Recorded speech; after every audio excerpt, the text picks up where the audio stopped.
All right, all right, all right. We're live. We're going to start with the song. Here we go.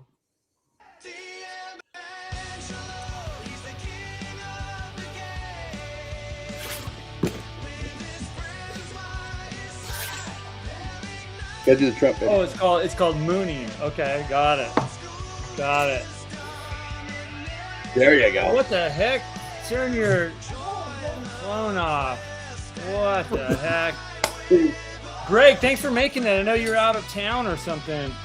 I am. Still am. All right. All right. All right. Explosion. Love Was that low? That was kind of low, the music, wasn't it? It was all right. The explosion. I hope you guys all heard it. Man, the chat is going nuts. Hey, Blair says, I am here first. Technically, I think Chris and Greg were here first. Whoa. But no, late to the other one, early here. All right. Well, thanks, Greyhawk Dom. Good to see you, buddy. Yimison, good to see you, dude. We got Drag here. May the 4th be with you all. Is it May the 4th? No, can't be. No. I think we're further down the road than that. Drag's Jen stuck Blazer, how you doing? Check your check your I don't know in Facebook Messenger. All right. Merlin, evening. Jimison says greetings, your lady lordship. Yep. That's you're very welcome. And who others? Dan, you got 15 minutes until your game. I did want. I know we reached out. I know you have a game tonight, but if you get done early, let me know because I'd love to get you on here. We're gonna recap EggCon and anybody that. Before I keep going any further, anybody that is out there that was at EggCon, reach out to me and I will send you the link if you want to join. And we're going to just talk about, our experience at EggCon this show. So, and we also got, what do we got? We got the giveaway we got to do tonight. So I'm giving this away tonight. This guy right here. Wow. Yeah. Very nice. Module L1. So that'll be given away tonight. And then also we want to talk about some projects coming up. That's and also I just want to hear everybody's stories about EggCon. I got pictures to show and we got stories. I want to find out how Chris's games, which I heard were pretty good, right? You had like some people screaming and yelling at the one I went by.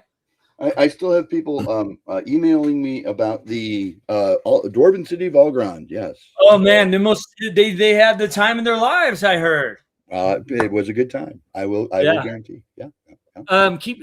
So we're going to talk a lot about that tonight. Let me see. We got Shellback from the other side of the world is here. Good to see you, buddy.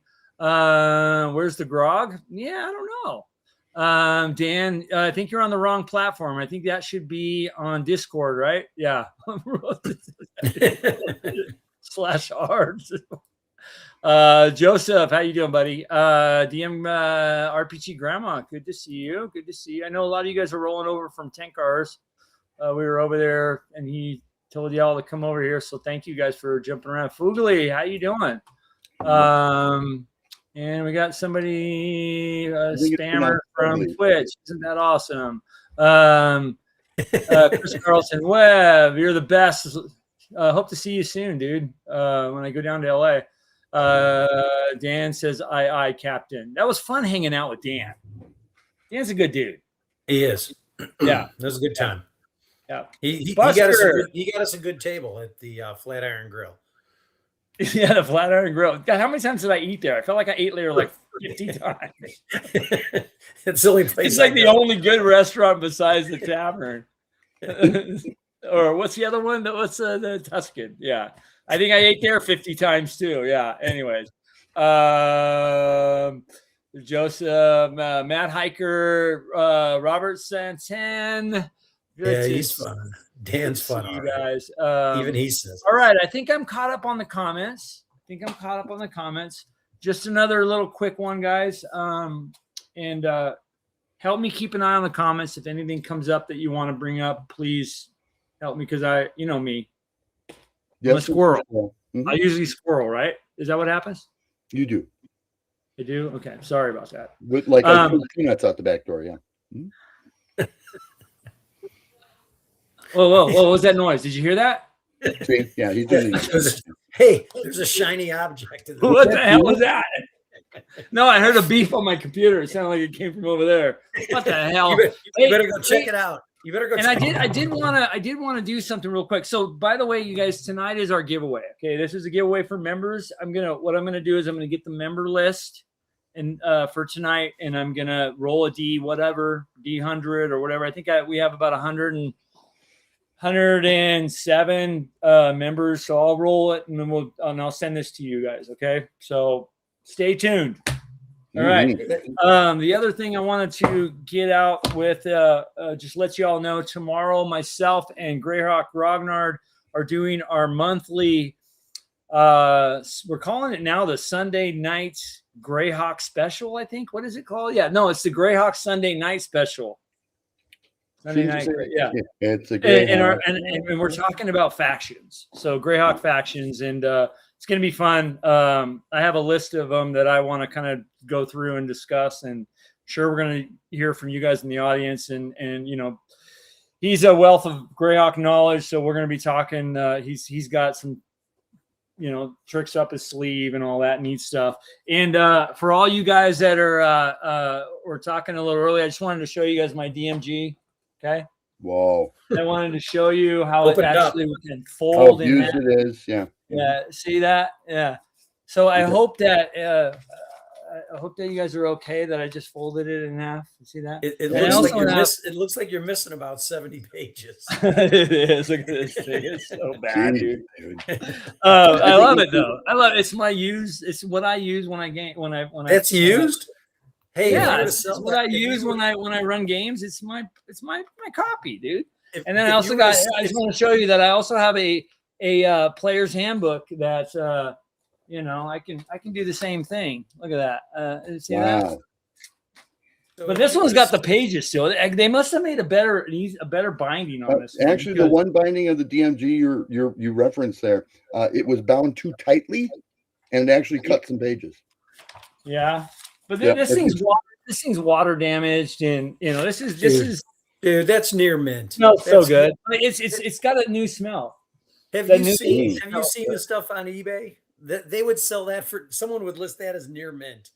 Near mint, just shrink it. It's shrink it. You know you know, player's handbook and shrink. You know what I mean? Like, yeah, it would probably go. Yeah. So anyways, just one more, guys. So the player's handbook. You know, and you know, and I highlight in it, I write in it. You know, look at this is a great page. This is a great page. Shut up, Chris.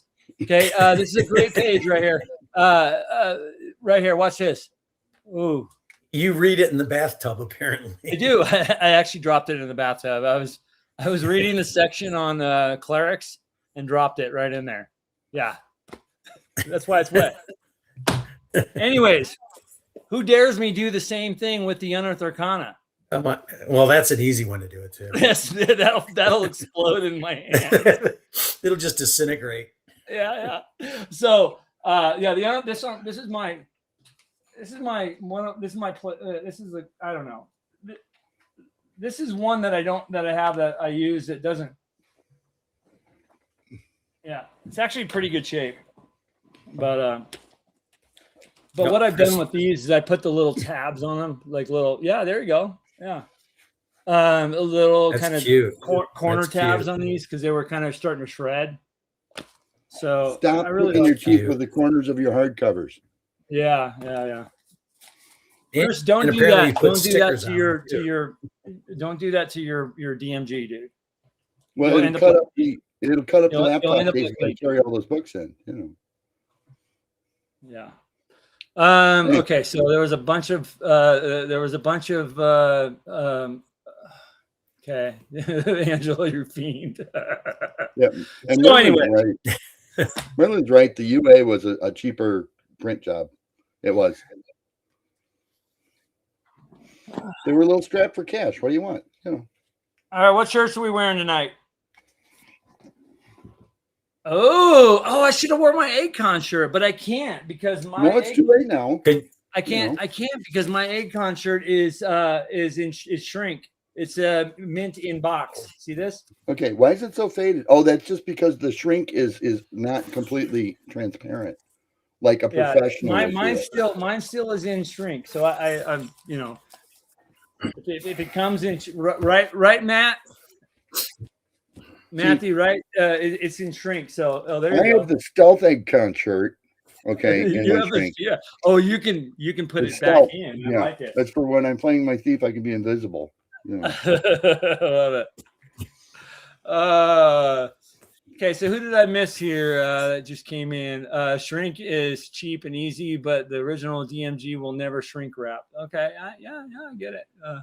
Was never shrink wrap. Yeah, I don't think any of the original books were shrink wrapped. Nope. They came in big cases. I think didn't the Wilderness Survival Guide or something like that come shrinked? There was a group of Wilderness Survival Guide, and it came with a module. There was like a 3. What do you got? I thought the first one was the Asian Adventures was the first one. Shrink is not a condition. It is for some of my clothing. Yeah. People say I got fat, but no, my clothing shrank. You know, that's what it was. So, ooh, the Greyhawk. Look at that! The cool shirt that Greg has out. Yeah. Why don't we not talk about that tonight? Yeah, because I want to talk about it. You know, because Greg is my friend. So that's your new shirt. It looks awesome, dude. I like it. That's the cover art. I think what I'm going to do is I'm going to make a shirt for every module. You should. And can I get the first signed copy of it? You want this one right here? No, I don't want that one. Coming your way. Do you want me to tell you the sad part, though, Greg? 20 years from now, you'll be waxing your car with one of your original T-shirts because they just don't last forever. Not if you wear them. So 20 years from now, I don't think I'm going to be able to wax my car. Yeah, so no one of consequence. Just so there was a version of the WSG and DSG that came shrink wrapped in the adventure module. Yeah, I do remember that. I mean, I have copies of that, but I don't think I had the one that came shrink wrapped. What was the module that it came with? No one. Yeah, I don't think the Dragonlance and Forgotten Realms were just shelf products. Yeah, I don't think. Yeah, I think all the books were. The reason why they shrink the WSG and the Dungeon Master of the Dungeoneer Survival Guide because they put it all together they were trying to get rid of them. Well, and they put them with the module. Yeah. Understand. I just don't remember what module it was. TSR, they did not shrink them at the printer because in that era, most printers didn't have shrink wrapping facilities on site. Yeah. So, Greg, Matt, you and I probably going to have to fight over this because I think that's my name's on that tag, not your name. Oh, and your name is Matt now? Oh, Matt. I think my name goes Matt. Yeah. Well, everybody. Yeah, Greg is doing out of town. He's doing his live stream tonight with us on his bed. No, I'm on my mother-in-law and father-in-law's bed. Okay. Yeah, so but you are. Yeah, but I am definitely blessed tonight. Went to church, went to dinner, and the priest showed up to dinner and had dinner with us, and I paid their bill. I am going to heaven. That's a lot of panties in the good bucket. That's a lot of panties in the good bucket. Wasn't that weird? Oh, pennies. I think you said panties. Panties, Jesus. I was gonna wear my goth girl shirt tonight, but I was recording videos and I put this on and Greg, what did you say? Greg's in a brothel. Greg's in a brothel. Oh, no. We were just talking about God. How dare you? Well, I did say I think. I conditionalized it. He's the one who Freudian slipped panties out there, okay? No. Sure, right. No. Angelo did. Oh, look, dude, I love this guy's username. Abracadagger. That's for when you run out of spell. Dude, that is an awesome username, dude. Stabs you like magic. Abracadabra. Yeah. Dude, welcome. Welcome to the channel. I don't think I've seen you on the live stream before, but welcome, dude. You guys that welcome. are on here and aren't subscribed to the DM and Friends, do me a favor. Consider subscribing to the channel. I do the a lot of AD&D stuff, and I hang out with these two jerks, and we talk D&D and do a lot of collabs with people you probably know, and we just love the game, and we love role-playing games, and do me a favor, subscribe, hit the like button, everybody. If you guys all can, hit that like button right now, and just check it all out. Jimison's in the house. Oh shoot, Jimison is in the house. Due to the funding constraints back then, probably not. Yeah, that's true. Is where I got started back in '84. Nice, I love it. So you, 1984 was a great year. It was a great year for movies, dude. And Orwell. It was a great year to see Van Halen. Yeah. They had a new album out. What was it called? Oh yeah, 1984. What was I thinking the other day? A movie that came out in '84 that was huge. I think that was the year that the Goonies came out, right? No, Goonies was way before '84, I think. Yeah. And that's the movie you were thinking about? No, there was just something that that was '85. My bad. Okay. Oh really? I thought it was before that. Okay. Yeah, '84 sucked, but it was good because you started AD&D. So yeah. Anyways, yeah. Terminator. So, which starters that you? Oh, look at this! Look at segue into what we wanted to. Look at this! Look at Shellback helping you out. Look at this guy. Which Kickstarter is that shirt going with? Oh, that's why we love that. So I do have a second favor to ask you guys all watching. Okay. First favor is if you're not subscribed to the channel, subscribe. That's number one. That's you. Okay, that's you guys. That's you out there. Wait, that's you. Okay, I know I'm looking down because I'm looking at you guys. Second one is Squirrel. My buddy up here. This guy right here. Look at that. Whoa. The guy that's in the brothel. He is. He just shared with me. He showed us the shirt, right? Well, his second module is going to be coming out in August, and now he has a landing page on Kickstarter right now. You guys go over here and hit that notify button. Okay, I'm gonna put the link also in the chat. Okay, but that is scan that. It'll take you to Kickstarter. This is part 2 of your series, right? Right? Is that what it is? This is module number 2, Cradle of Skulls. Module number 2 of 2 of a million.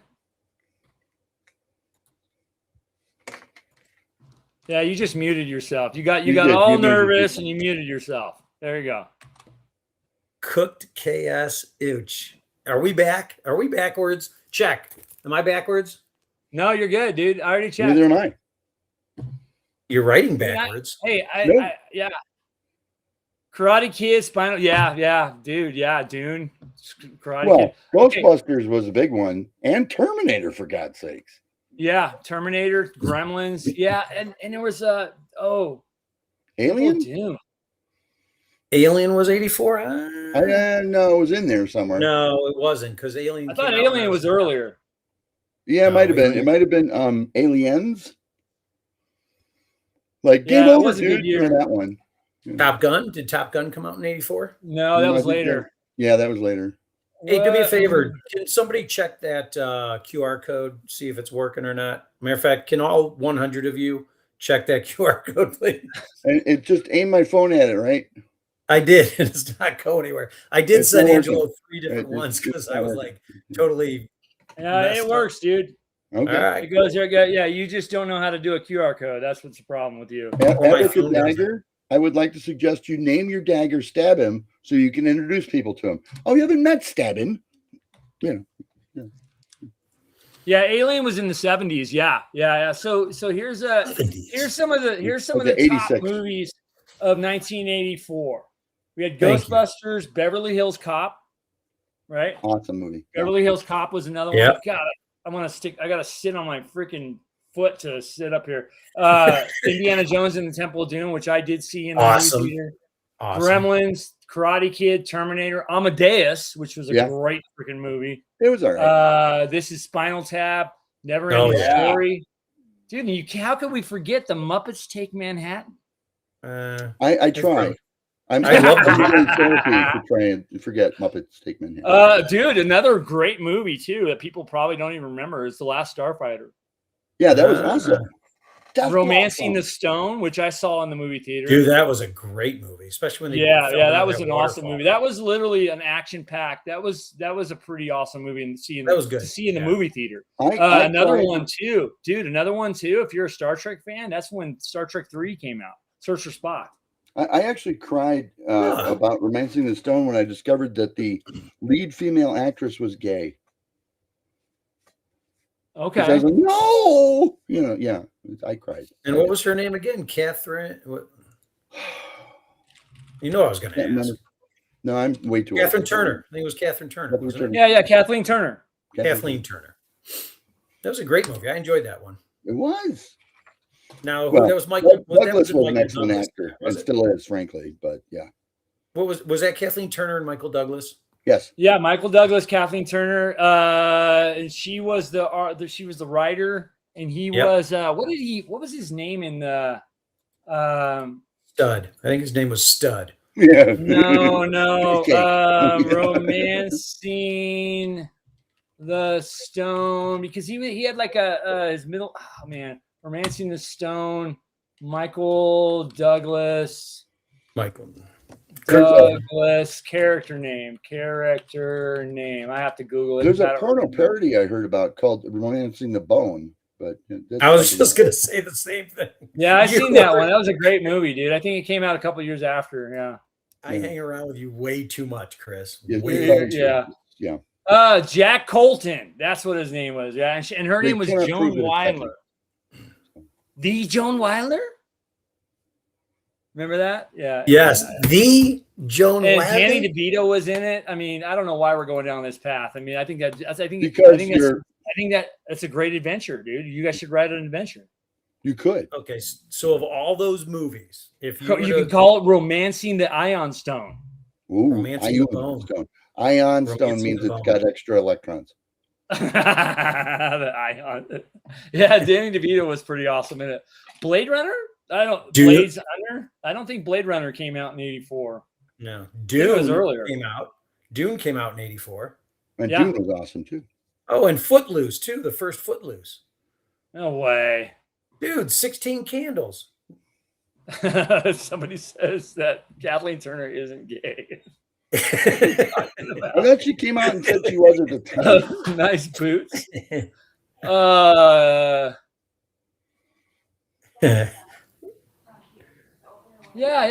It's gonna start cooling off, dude. It's super hot up here right now, like dying. We can smell it. I'm states away, so yeah. Okay, so look, guys, if you're watching this right now, which I really hope you are, I hope somebody is out there. Scan this or go to this link right here, and let's all get notified when his Kickstarter comes out. I will bring up a couple. Whoa! Intruder alert! What the freak is going on here? Stealing your change. Whoa.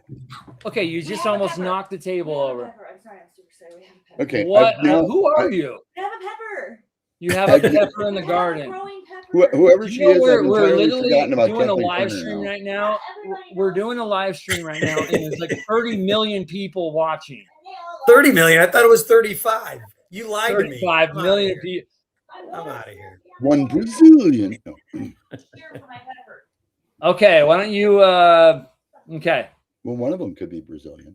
You don't know. Anyways, yeah, you guys scan this and let's give Greg some support by being notified when it goes live.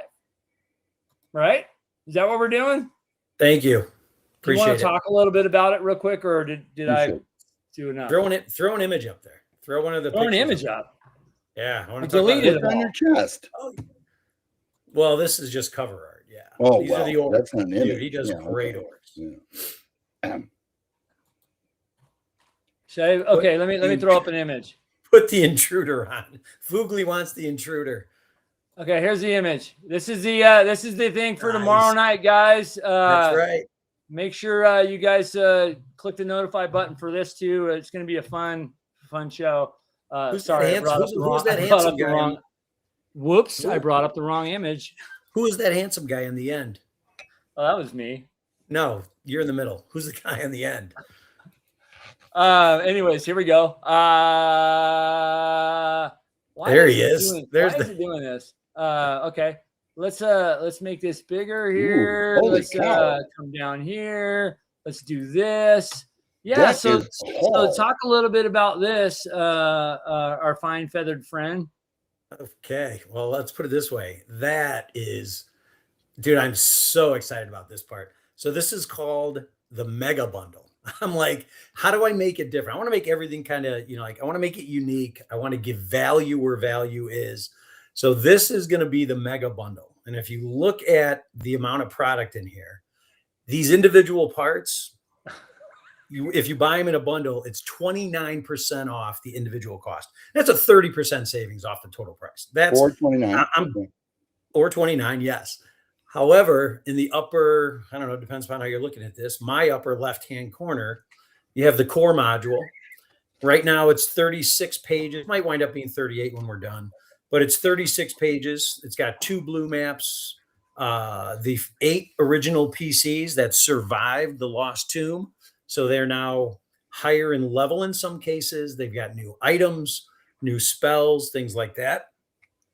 And then on the opposite end, on my right, maybe your left, is a black and white version of a mini module.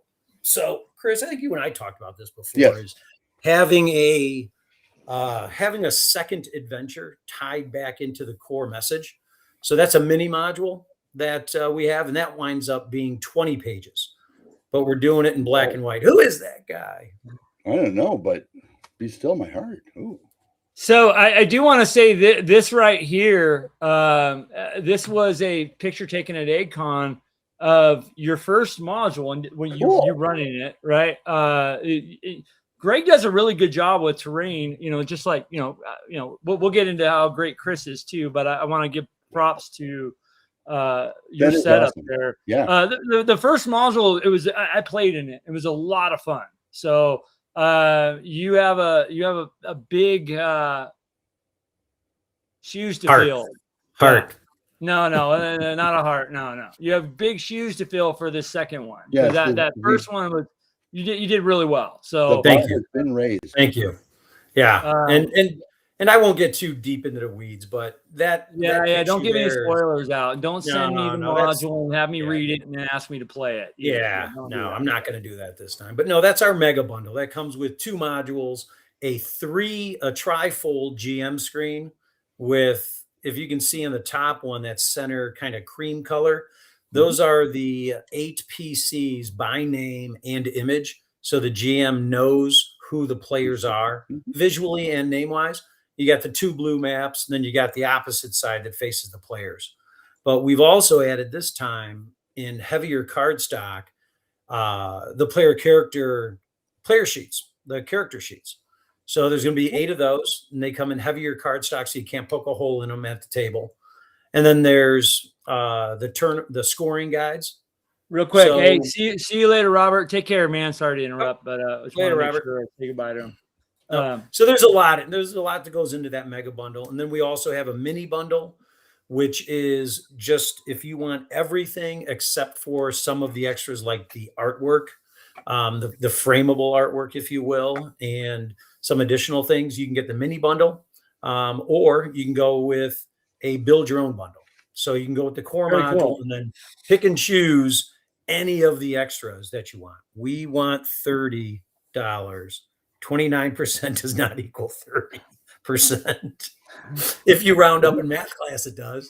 So why don't you so you guys I hope and I'll put in the show notes those of you guys are watching afterwards, but I am going to put it in here one more time. Go to this link, guys, and get notified when it's coming, when the Kickstarter goes live. I think you said it's going to be in August at some point, right? Yeah, right now the final run for the printer, we're targeting 3rd week in August at the latest. You know how these things work. Printed in the USA too, right? 100%. Everything's done in the USA. Yep, 100%. Well, except for the artwork.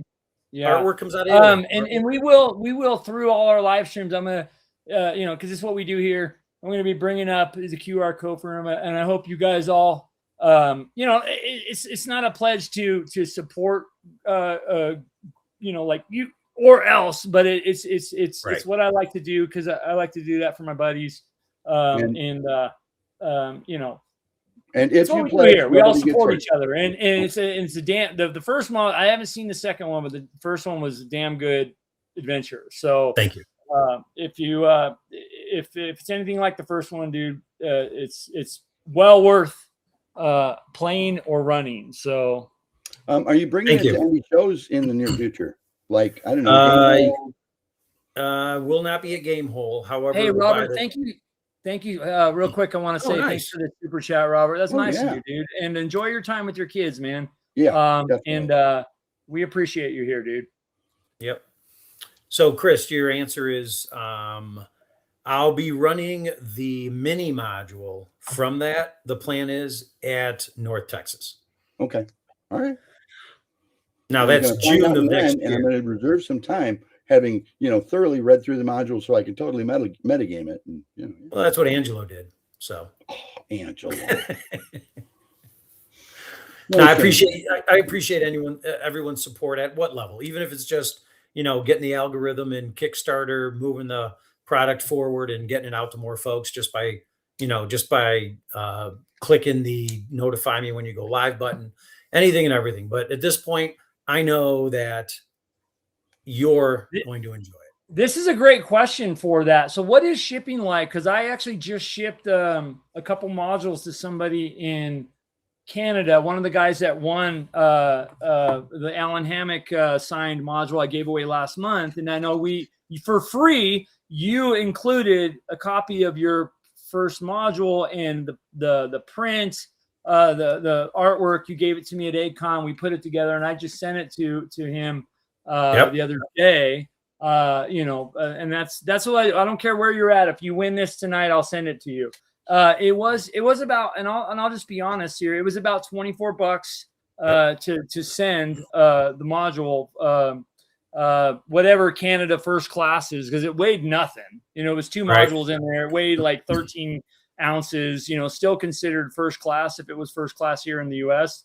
It was about $24. How are you doing that when are you shipping? Because you got a lot of people that were out of country, right? So what did that look like shipping wise for people in Canada, for instance? And he's just talking about that here. Well, for the first module, I had 11 orders from outside the U.S. There was an order from Germany, Australia, France. Okay, but how about Canada specifically? Canada, well, there's 2 ways to ship. You could claim that what you're shipping are documents, and therefore you pay about $15. Wow, that's crazy. That's crazy because I actually declared it was illegal drugs, and maybe that's why it was too much money. Well, that's why they're coming to your house. No, but if you send it first class, it's $25 to Canada. It's about $30. It's about $30 to like Germany. It's $30 to Germany. But you get tracking to the U.S. border, and then beyond that, it's La La Land. There's no tracking in Europe, so I don't know about it's not actually legal to send it without saying there's a commercial product in it. Sure. That's hey, see you later, Matt. Take care, brother. That's actually a form of piracy. So you want to claim what it's worth, and tariffs right now are pretty high. The problem with the high tariffs doesn't kick in though until you ship them. I think it's more than $100 worth of stuff. Yeah, mine. I declared it was $50. That's what I yeah, and then that's what I did. Once you declared it, you're good. Find the cheapest way under that declaration. Yes. It was interesting because what happened, I did it through PayPal, right? I just did a label through PayPal, and it ships it to Anaheim, California first. Right. They do all the declarations. Right. And because it did, and then they ship it out. So that was pretty interesting. That might be why there was a little markup on it too. So no, I think that's a fair price. Is that normal? Yeah, I take it right to the USPS. So when I deliver anything, I hand pack all my products to make sure that they're accurate. And then I also hand deliver to the USPS. And then any outside the US, I fill out the customs form, and then they label it, they weigh it, they price it. Yeah, they put the stamp on it. Yeah. It's funny because I shipped there was an EggCon special. You guys saw it if you watched some of the past live streams. I sent Matt Sherwin, who's just left. See you later, buddy. You should get it by tomorrow. It was only like $4 to ship it in the US. Obviously I shredded up the module and kind of put it in a little tiny box. So yeah. If you send it as documents, the problem is most of the time it's not trackable. It's trackable to the border, and that's it. Right. Interesting. So so you have no proof that you ever fulfilled any Kickstarter. Right. No, shipping outside the U.S. is expensive. There's no doubt. It can be. If you ever have questions, I did that for a living for like 20 years. So yeah. Right. What haven't you done for a living, Chris? Roller derby. I bet you anything if we talked about roller derby, you would tell us something that you are an expert in roller derby about. He was in the movie. He was in the movie. I think he might have been in the movie. Oh, I gotta actually do the chat here. Let me see. Sorry guys, I pulled this off the old. Blair says member for 4 months, level lord. You have been a lord. You're our lady lordship. Back AFG or the curse shall fall upon your house. Okay, you guys, I'll bring it up again. That's from our lady lordship. So yeah, she'll come to your house and get you. I guess there we go. I'll bring up the QR code one more time. There we go. She'll come to your house and open the windows during a rainstorm. Yeah, and frankly, if we wind up with, I have an upcoming Kickstarter that we might wind up with hundreds of Canadian pledgers on. I will find a way to have those that are going to Canada produced in Canada. Not because I don't like producers in America, but I'm and necessarily proud of the quality we put into things that are made here. Okay, right. But you can't fault somebody in Canada for having that same pride in Canadian companies. Right. And then they don't pay any duty. Right. So, well, and you're talking scale. I see. My goal is to remain small, deliver super solid products at a very economical cost that, at scale, maybe you can match it. Maybe you can't. I don't know. I do. But there's, it's just part of the thing now. You know what I mean? It's just part of what, it is. It's always been expensive back and forth from Canada. I don't know. To be honest with you, I don't think that the 24 that I just sent for the 2 modules, I think I've paid, if you buy something like on RPG auctions or something like that, it's always been over $20 for something to come in. That's been for the past years. That's been years. I don't think it's like got any worse, because I don't know. It has recently because, well, and not to be, I don't want to be political, but a tariff was recently put in place as an answer to please keep your forest fire smog in your country. Dude.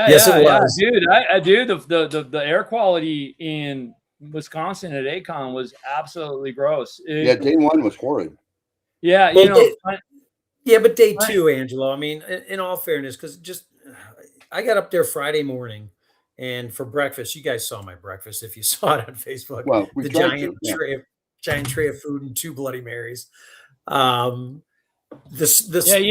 stayed drunk at EggCon. It was pretty cool. The smoke was pretty good Friday morning. It was fine. Yeah. By 11 o'clock, it was beautiful. Thursday it was cedar smoke, honest to God.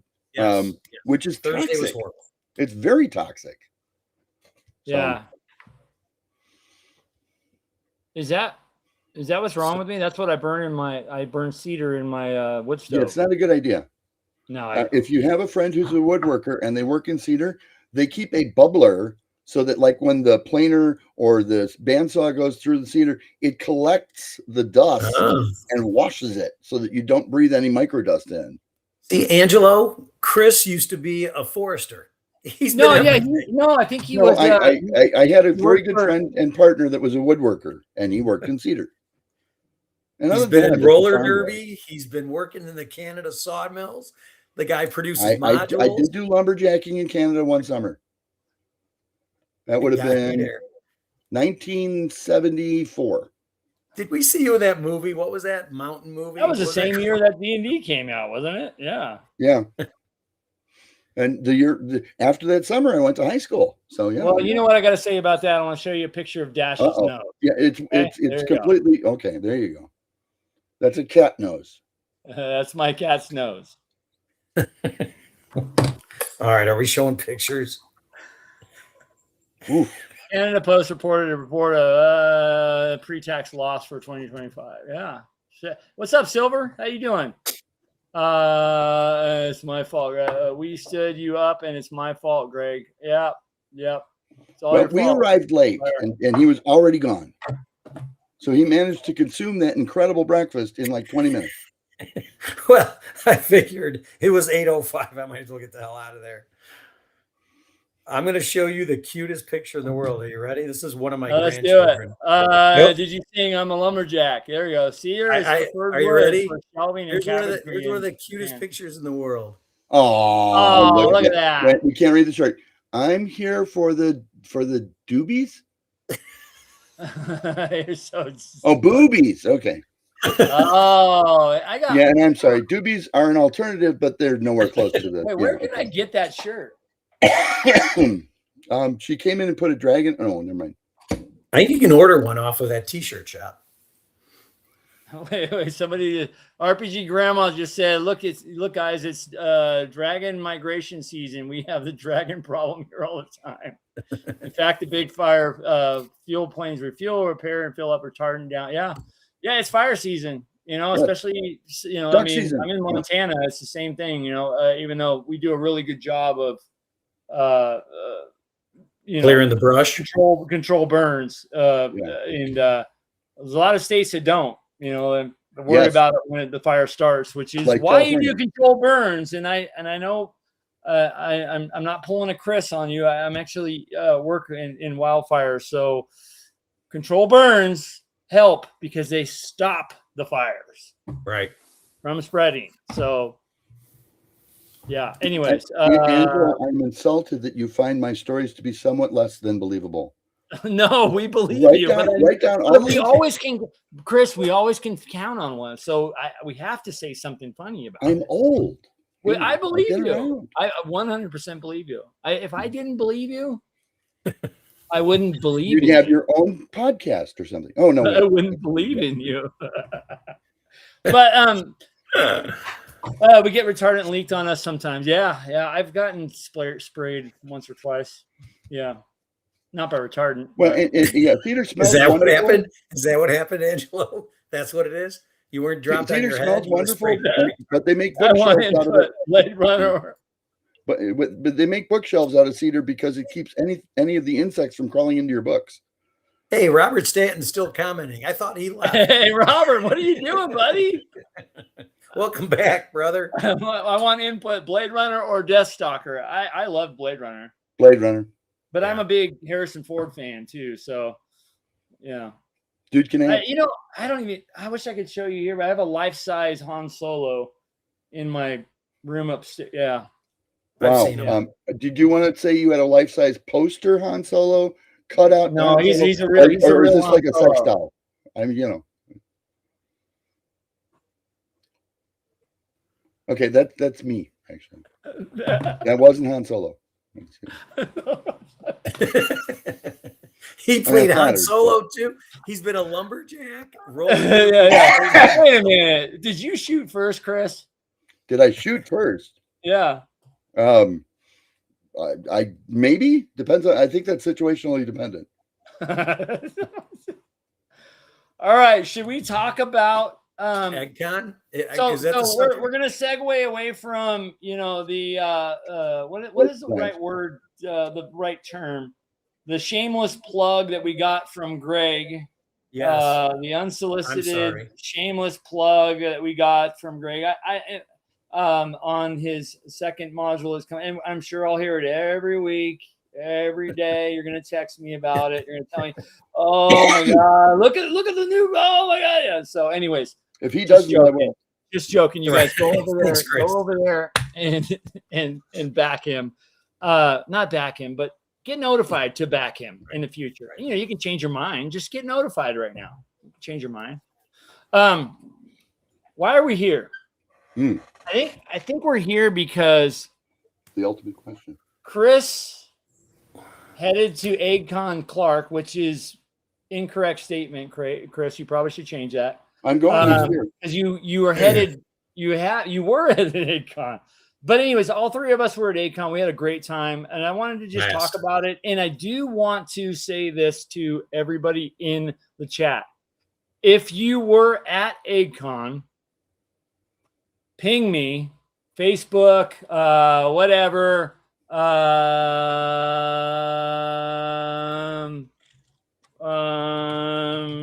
answering one right now.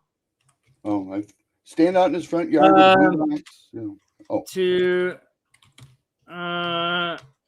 Anyways, no pressure, by the way. If you were at EggCon and you want to talk about your experience, that's what the show is about right now. Ping me. We'll bring you on. Oh, yeah. And I will place you right under here, under Chris. Okay? Yes. How's that? Oh.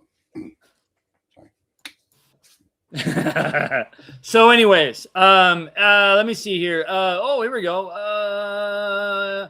Eric Potter, what's up, buddy? I got stuff over here for you too. Oh yeah, look at this. Look at this. Well, I'll see you when I go to California, but this got your name on it. An EggCon shirt. And look at this module right here. Where did you get that? It's so cool. Look at that. Look at that. Anyways, the module we were talking about.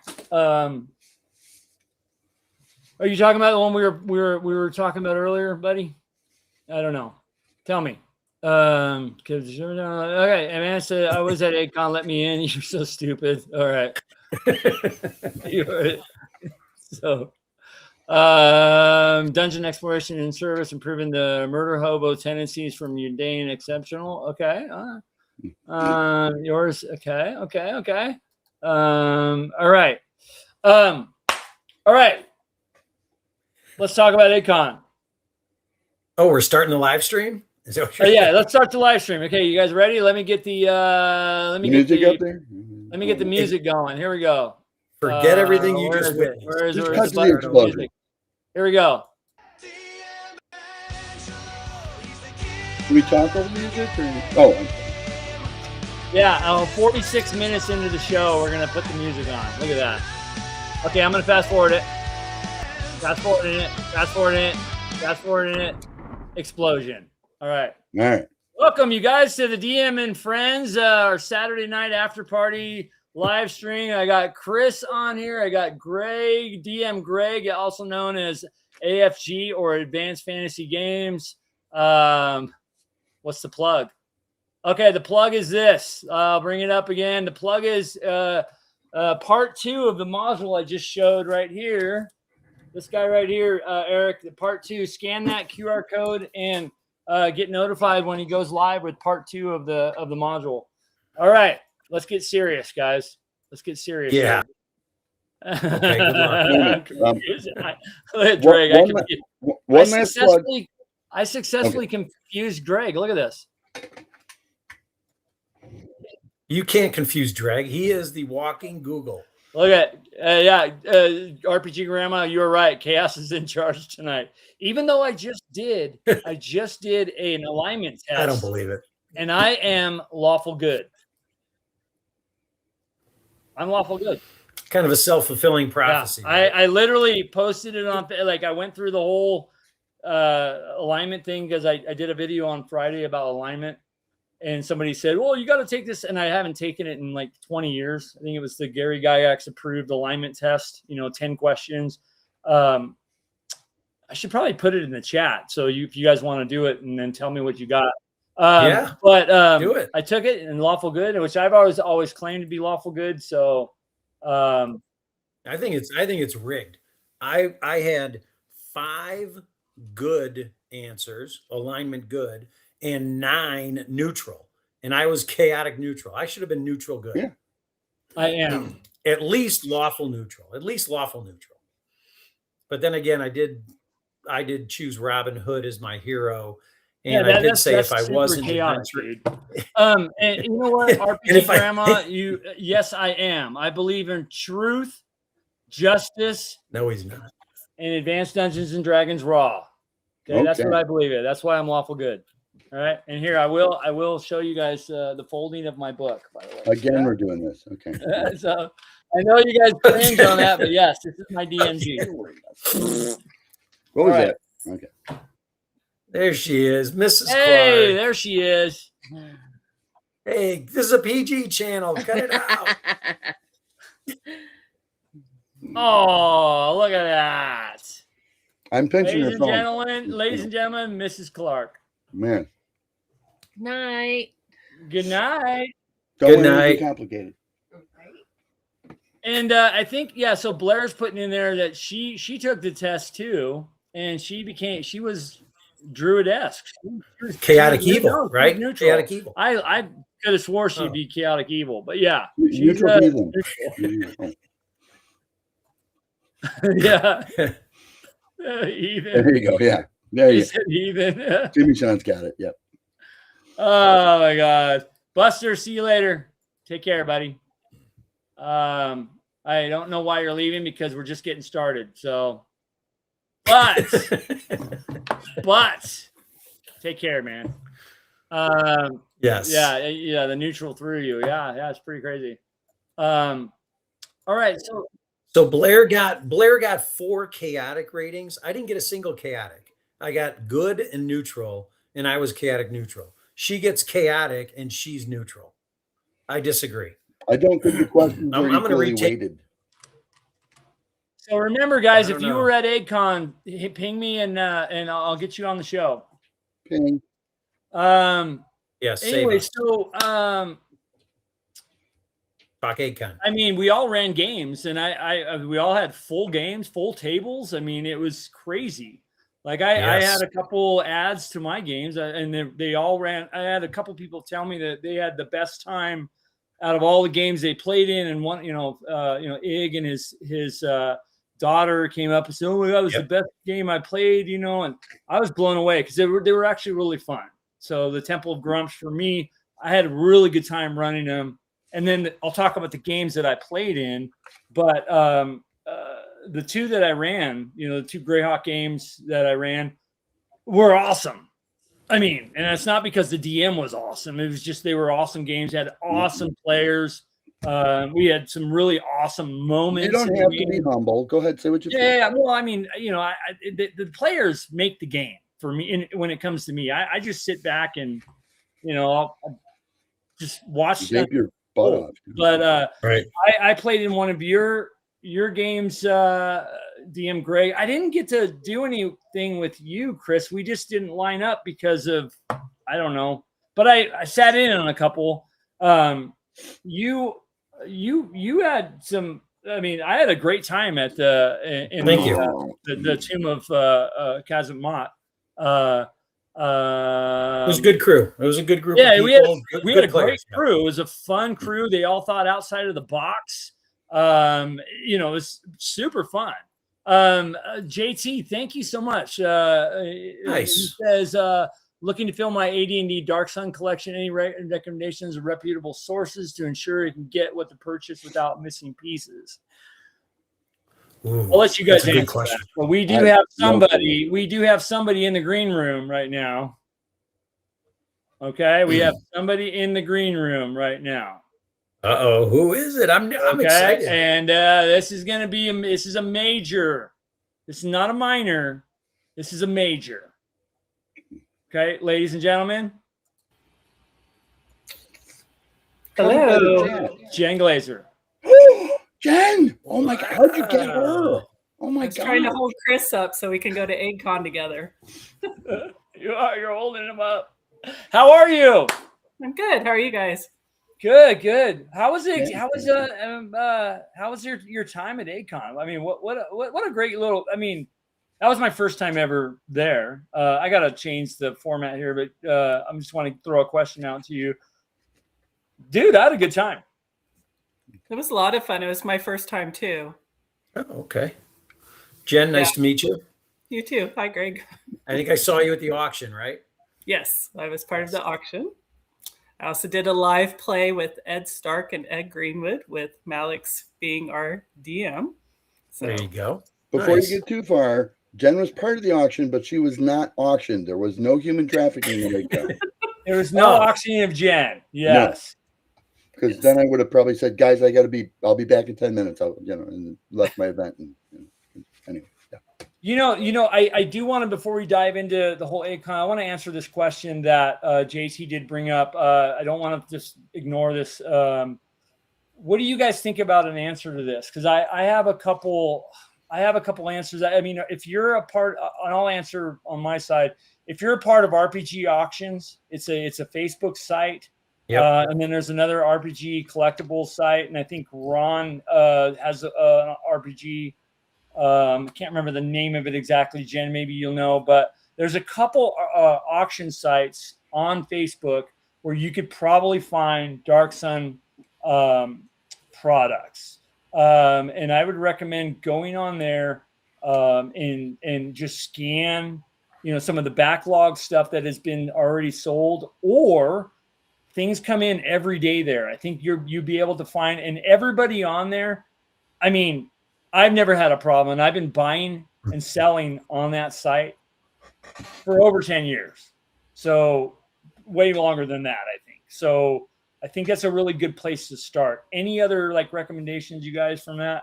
I would absolutely trust Noble Knight, although they're less prone to having this stuff than a private auction is. They never say one thing and do another. If they tell you this is complete, you can trust that it's complete.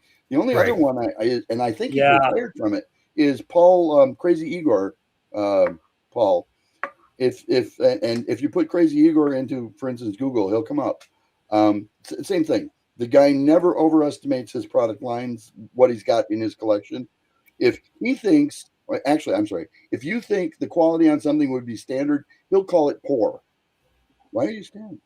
Oh. And if you think the quality is excellent, he'd probably just call it good. So yeah, Paul is absolutely 100% trustworthy as well. If you find him still selling stuff, he may have retired from that. No, you're spot on with Noble Knight. They're out of Wisconsin. They tend to have a little more cost to their products, but they're a business, right? They're a for-profit business. But you're right. Their accuracy in description is 100% spot on. Yeah. And what they kind of downgrade the quality to more of a accurate level, right? Because some folks will say this is near mint, and it's got a name written in it, So no, you're right about that. But or it's in near mint. It's in shrink, and then you find out it's shredded inside. They're pretty reputable. Noble Knight Games, dude. They are great. Oh God, what I do. But there's a couple groups though, Angelo, on Facebook that he can check out. You got RPG Collectors Discussion and Barter Group. Yep, and I think that's Ron's site, right? I couldn't remember the name. I'm on there. I hear all the time. RPG Auctions. That's Ron's RPG Auctions, and then there's RPG something else. Yeah. Then there's RPG Market Auctions and Events. These are the ones and that I think is what Ed Lasers. Ed Laser. Yeah, Laser, right? Yeah. I think those are the three that I'm tracking. Yeah. Friend me on Facebook if you want, and I will shoot you in the right direction on those sites if you're not already a member. But dude, that's where you really could probably get some good stuff. A lot of Dark Sun stuff comes up there. Yeah. So. Or, Jen probably has all kinds of Dark Sun stuff in her personal collection that she wants to just give to you. So maybe that's another thing that, we can probably do. Stuff she's hanging on to for you, though? What's that? I said, Angelo, isn't it the stuff she's hanging on to for you? Oh yeah. Well, yeah. Maybe. Yeah. You know, like I don't all know. the We'll have to entire check her collection I have on the collection out. shelf. Yeah, she might have some things with my name on it. Yeah, I don't know. I mean, we'll see. I mean, Chris, everything that you. Yeah, I was at Chris's house, by the way, after the con. I stopped by there before we left, and I was surprised of how many things that he had there that were mine. It was crazy. Yeah. That whole miniatures case. I mean, yeah. I mean, I was blown away. I Anyway, wish I had more room in my luggage. Jen has not had a chance to put forth the people that she would recommend. Yeah. Please. What's your take on it? Yeah, no, Noble Knight's a great one. Even checking on eBay, some of those people are already in the auctions, and you can ask them too. Yeah. I don't know right offhand right now at Dark Sun, but yeah. You hear a lot of horror stories about eBay, but I've never had an issue. So yeah.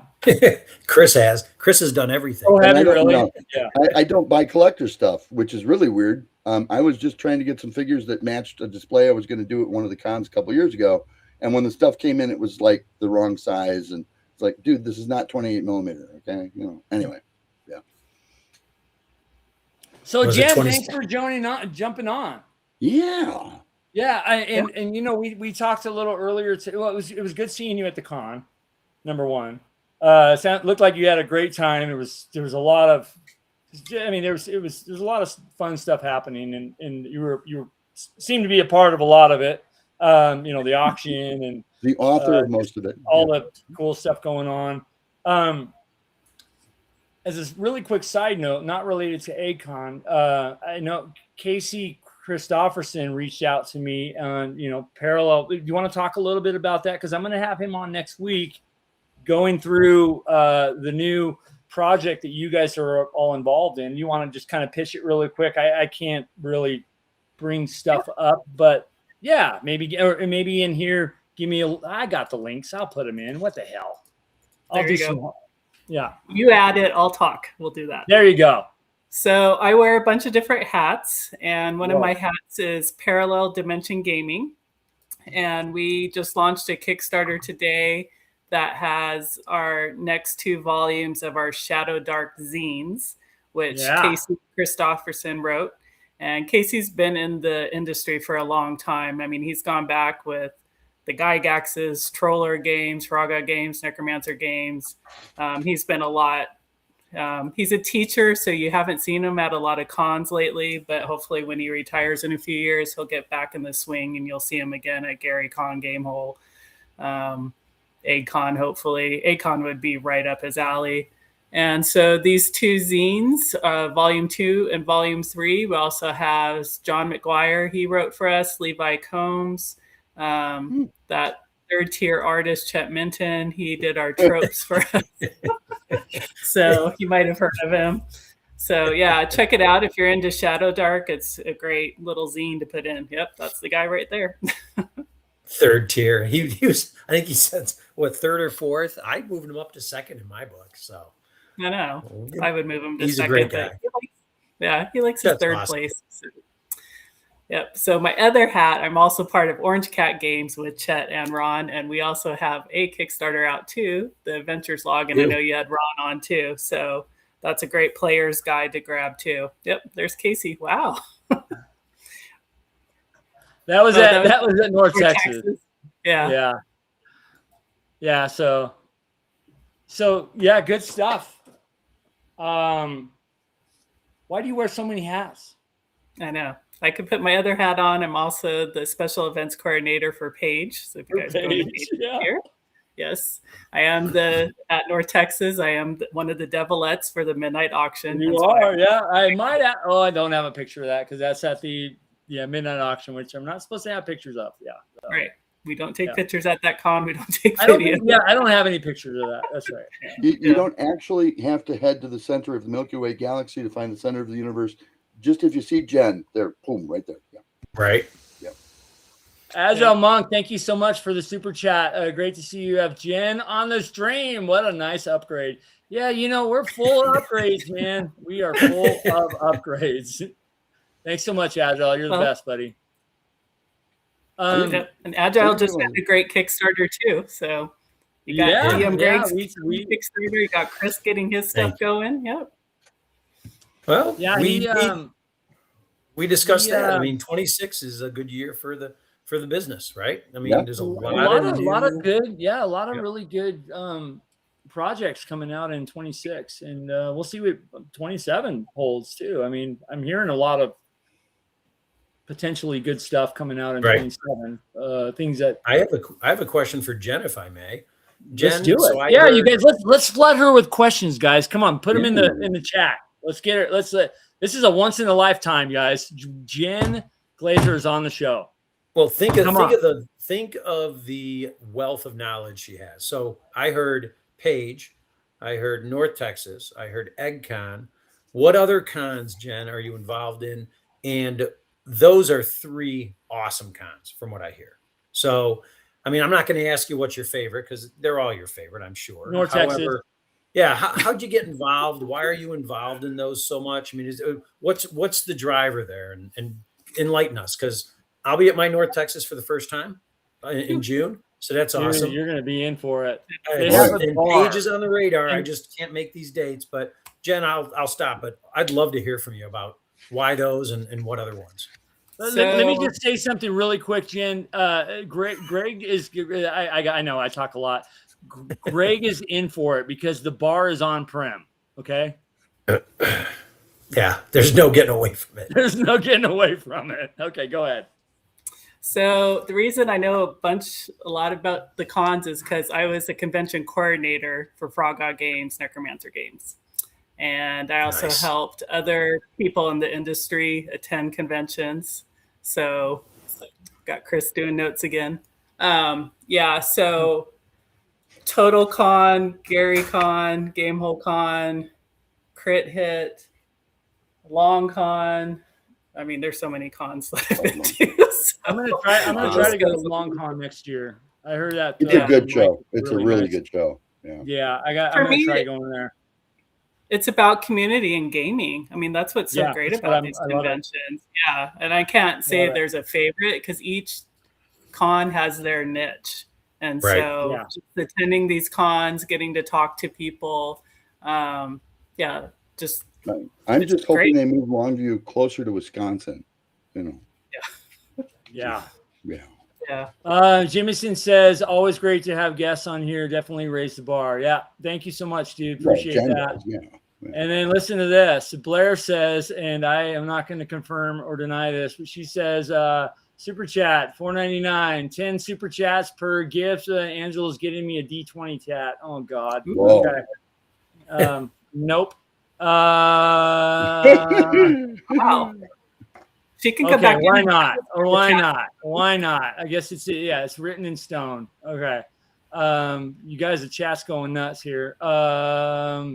And thank you for the gold coin, 10 jewels from JT. Thanks, brother. Appreciate that.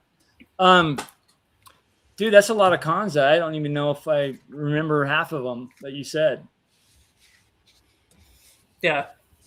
We need more on the West Coast. I've been to some up like in the Pacific Northwest, some cons up there too. I mean, there's so many conventions you could go to. And like Chris said, move more towards Wisconsin. It's easier to travel to.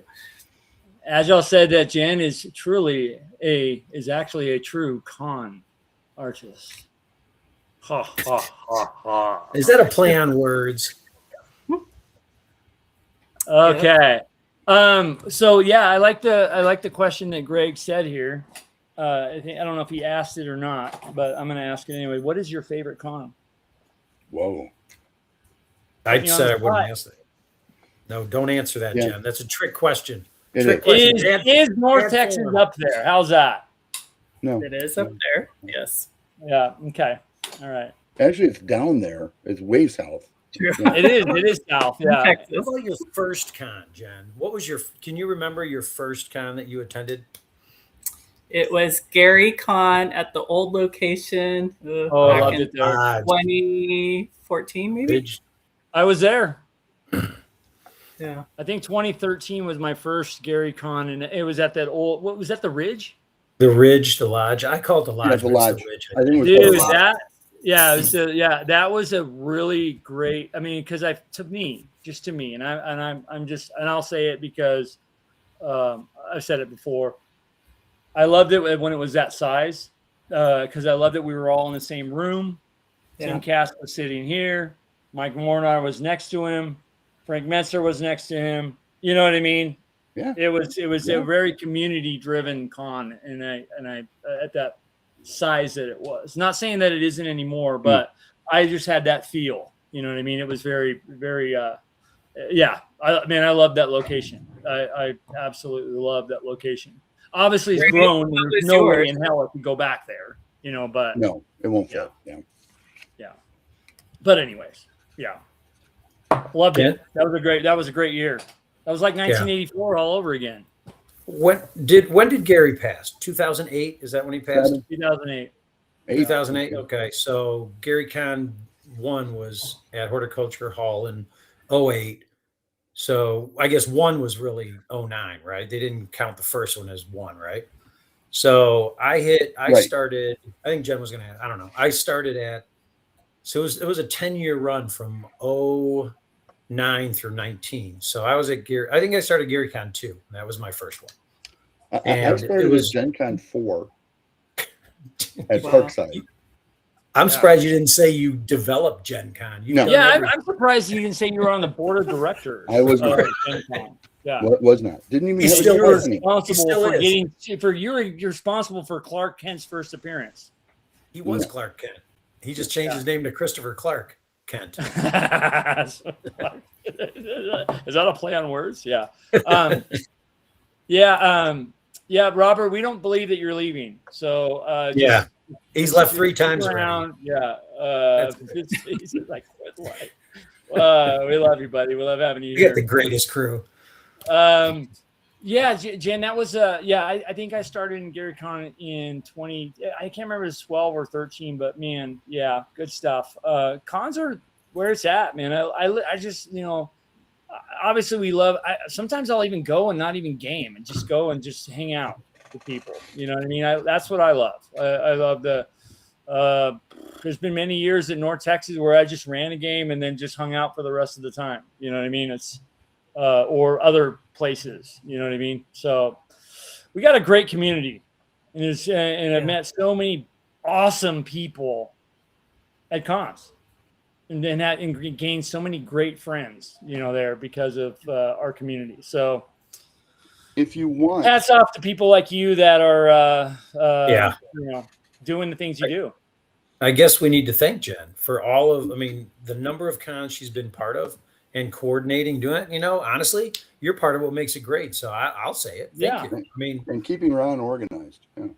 Yes, because Lord knows we're not organized. Yeah. Hey, what did you hear? Yeah, looking forward to. I just submitted my games for Paige, so looking forward to Paige. I just submitted 2. I think I got a third one coming, but we'll see. I'm not like Chris. I don't go to a con and run 75 games and then lose my voice on Friday. You'll get them. You know what I mean? You'll get them. He usually does. He's usually got no voice, dude, by like Thursday night or something. A word to you noobs out there, okay?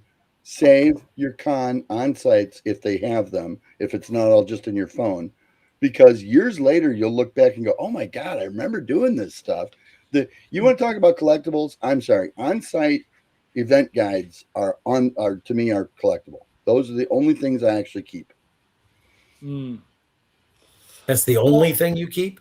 That's the only thing I keep that I won't throw into an auction somewhere. Yeah. So check this out. Speaking of the auction, Jen, this is and everybody, I want to show you guys one of the things that I got at the auction. And by the way, it is a charity auction at EggCon, and all proceeds were going to the scholarship. God, Jen, you probably know better than I do. I know it's a scholarship fund, but I don't remember exactly what it's called. The EGG. I think it was the Gygax Memorial Scholarship Fund, but scholarship fund, which is for a local person. And I think this year it was a young girl, and I actually met her great artist. I forget her name. It's probably on the website and all that. But great artist that won the scholarship. And then this next year is I think they're broadening the schools that are going to be accepting contributions for the scholarship as far as for entries, I guess. But anyway, so I got this year, which I thought was pretty cool. The EggCon banner, which is signed by all the special guests, which was, and I'm going to hang it somewhere. I'm not sure where, but for EggCon 3, pretty cool. Pretty cool little deal. Let me see if I can find some signatures on here.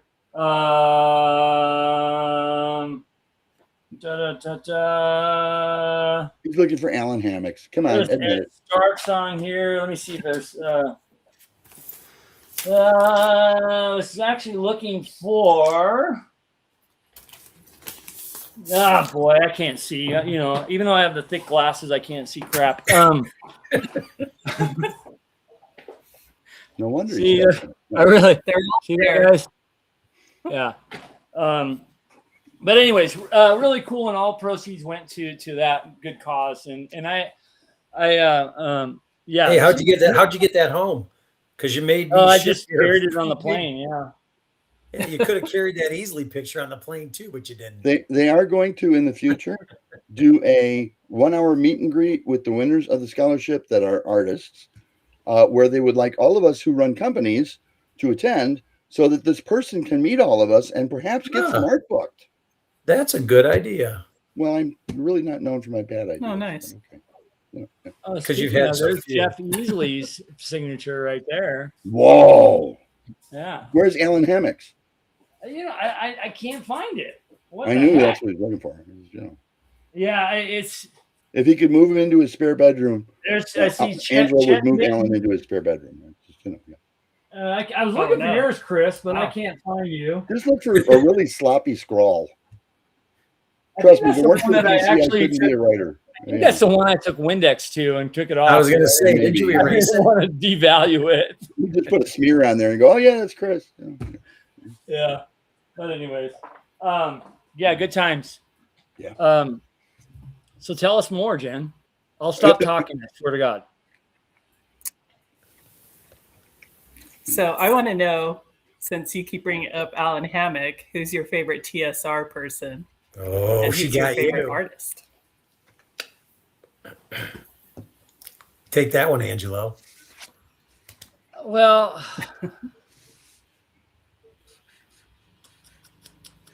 of all time or living right now? Well, currently on the show, we got Chris, but you could say someone else if you like. Well, I can't include Chris because I don't really like him. So, yeah, it's my favorite. I mean, I will say for me, I would have to say Alan, because he is one of the most, and I'm not saying anybody else is not approachable at all, because everybody is, but right. just the outright. Alan's a friend of mine too now. You know what I mean? Over the years, at least I claim him. You know what I mean? And he is one of the nicest guys that I've just a guy like you. And I always enjoy seeing him at a con, hanging out, talking. So I would have to say Alan is, and and he's been on here so many times and all that. So that's my answer. There's got to be somebody that I'm missing, but that's the first. When you ask that question, it's the first name that comes to mind. You know what I mean? Because I love the dude so much. You know what I mean? I just appreciate him. And plus he's like the master of Boot Hill, and which is one of my favorite games. So you said Boot Hill, not Boot. Okay, all right, yeah. Boot. What the hell did you? I couldn't hear the end, and I thought you said boutique. Did you say Boone's Farm? Is that what you said? Boone's Farm. That was it. You would have. How about you, Jen? You tell us. That was a great question, though. I really do like Alan. I love Zeb Cook. No buts. Okay. I love Zeb Cook. I love Steve Winter. I love Chris. There's so many TSR guys. Never actually like you. I'm probably forgetting. Other than freelance, just worked with everybody that ever worked at TSR. Yeah, pretty much. So yeah, that's a hard one, isn't it? That's a hard one because everybody's so great with. I mean, like Chris, for instance. I talk with this dude every day. Okay, even when I don't want to. Okay, yeah, so this dude over here. Yeah.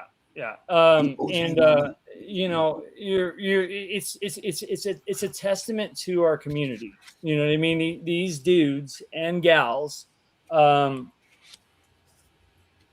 give their time so freely to just talk to their fans. You know what I mean? If that's what you want to call us, right. You know what I mean? And it's just so awesome. You know what the secret is, Angelo? With all of these guys, Alan, especially in case of Boot Hill, but all of these guys, the game comes first.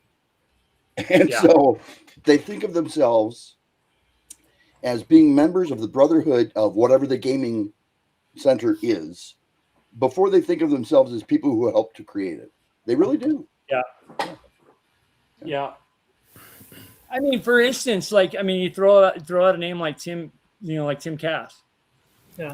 One of the most crotchetiest guys in the world. Like just crotchety if you got to know him, he wasn't. He wasn't at all. He had that appearance at first. But dude, I had so many 2-hour long conversations on the phone with him just talking about OD&D. You know what I mean? Like and so freely and loving with his time about it's such a great dude. What a loss that was when he unexpectedly died. Was it this year or last year? Right? No, it was this year. Was it this year? Yeah. Ernie too. Ernie was another just great dude to just talk to. He just ripped into how much he hated. I remember the last conversation I had with him. He just ripped into this book. So much, so bad. Like that's our kind of. We had an hour-long conversation about Mike Mornard. I love the dude. I mean, sat up with that dude until like 2-3 in the morning. Me and Eric Potter did at one of the Gary Cons, just talking about gaming. Like, you know what I mean? Like after a game, like this community, the founders of this community and the legends, if that's really what we want to talk about. They're not just there because, this is my job. No, love of the game, buddy. Love the game. And Chris is a great example of that. It's hard to get him off the phone sometimes talking about things. You know what I mean? I'm like, dude, I used to make a lot. I got to go to work right now. You know what I mean? He's like, well, I am working right now. What a jerk. I'm working. One of your famous lines, Chris, is find something that you can do that you love and find a way to get paid for it. Right. You know what I mean? Yep. But I think that's like the big, the differentiator of that's such a hard thing. Like I said, that was the first person that came to my mind, but I had so many great, and I'm not unique, obviously. All of us have had experiences like this. I can just speak on my own experiences, but it's just an amazing community. And that's why I love it so much. I love everybody so much. It loves you too. But, you know what I mean? Anyways. Yep. Oh, are you crying? No. Crying for Chris. That's a testament of how much these dudes and chicks love what they do. It's not just a job. It's like let's talk about to hit adjustments in armor class for 75 hours. Let's do it. You know what I mean? I think that the gaming industry is founded or built off of people sharing, right? If you think about what's one of the core principles in gaming, it's sharing. It's sharing the love of the game. It's sharing excitement for your players. It's sharing an epic adventure. It's sharing knowledge where you can help someone build something, create something. So, like I said it on my Facebook summary, I spent that 10 minutes with Alan Hammock on your show at the end of EggCon. So you're 100% right. His vibe that he gives you is he's just like one of the purest, most honest people. And it was just, I mean, granted, he's a good soul, dude. Yes, his heart is in the right place, as many of them are, if not all. But it's also, it's situational, right? You're sometimes they're in the middle of doing something, right? They've been bombarded by 50 fans. So it's no, I agree. Alan it was more than I expected that 10 minutes I spent with him, and it was something I'll never forget. So yeah, how does Alan even handle 50 DM Angelos coming up to him every 5 minutes asking to sign Ghost Tower from him? You know what I mean? Like, how does he, and he still composes himself to the way that, like, just such a nice dude. You know what I mean? How does Chris handle it? You know what I mean? Like, I see him at cons, running 300 games, and then, everybody coming up to him and, trying to, pull his do I owe you money? Nose hairs or whatever the hell it is. You know what I mean? I mean, God bless you, Chris. You know what I mean? But it's because you love the game. Yes. You're a great soul, Chris. Yeah. In the early, well, I don't want to say it, in the late 70s. Okay. I got no, it wasn't in the early 80s. After I became a company, I actually got interviewed by some of the like Wall Street journals and whatnot out there. And they asked me, what is the appeal of Dungeons and Dragons over every other game ever created? And I said, it's the first game codified where everybody playing can win. And you wonder why people like winning? And no, but is it really a victory? Yes, it really is. And that's tell that to Dan, who played the cleric in my game, and I killed him in the first half hour. What do you mean? He didn't win. He didn't win. He didn't get into the command spell the duel. No, he was done in 30 minutes. I hear. Oh, that's a shame. Well, as he gets older, that'll get better. It's okay. Chris, how many conventions do you go to now? You know what? Because Mars had her heart attack this year. Yeah. No, it wasn't major. One stent, and they're telling her she'll be back to normal, but she's feeling very mortal, I think is a good way to put it. And I don't know. I constantly talk with her about I want to get my to-do list done while I'm still here, but she has decided we're going to maybe do just 4 cons a year. There was a point in time when we did 13 cons a year. Oh, wow. And I used to forget what color my house was. I mean, yeah. So, but no longer.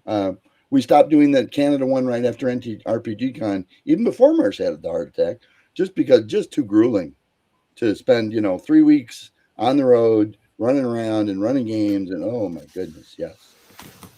Yeah.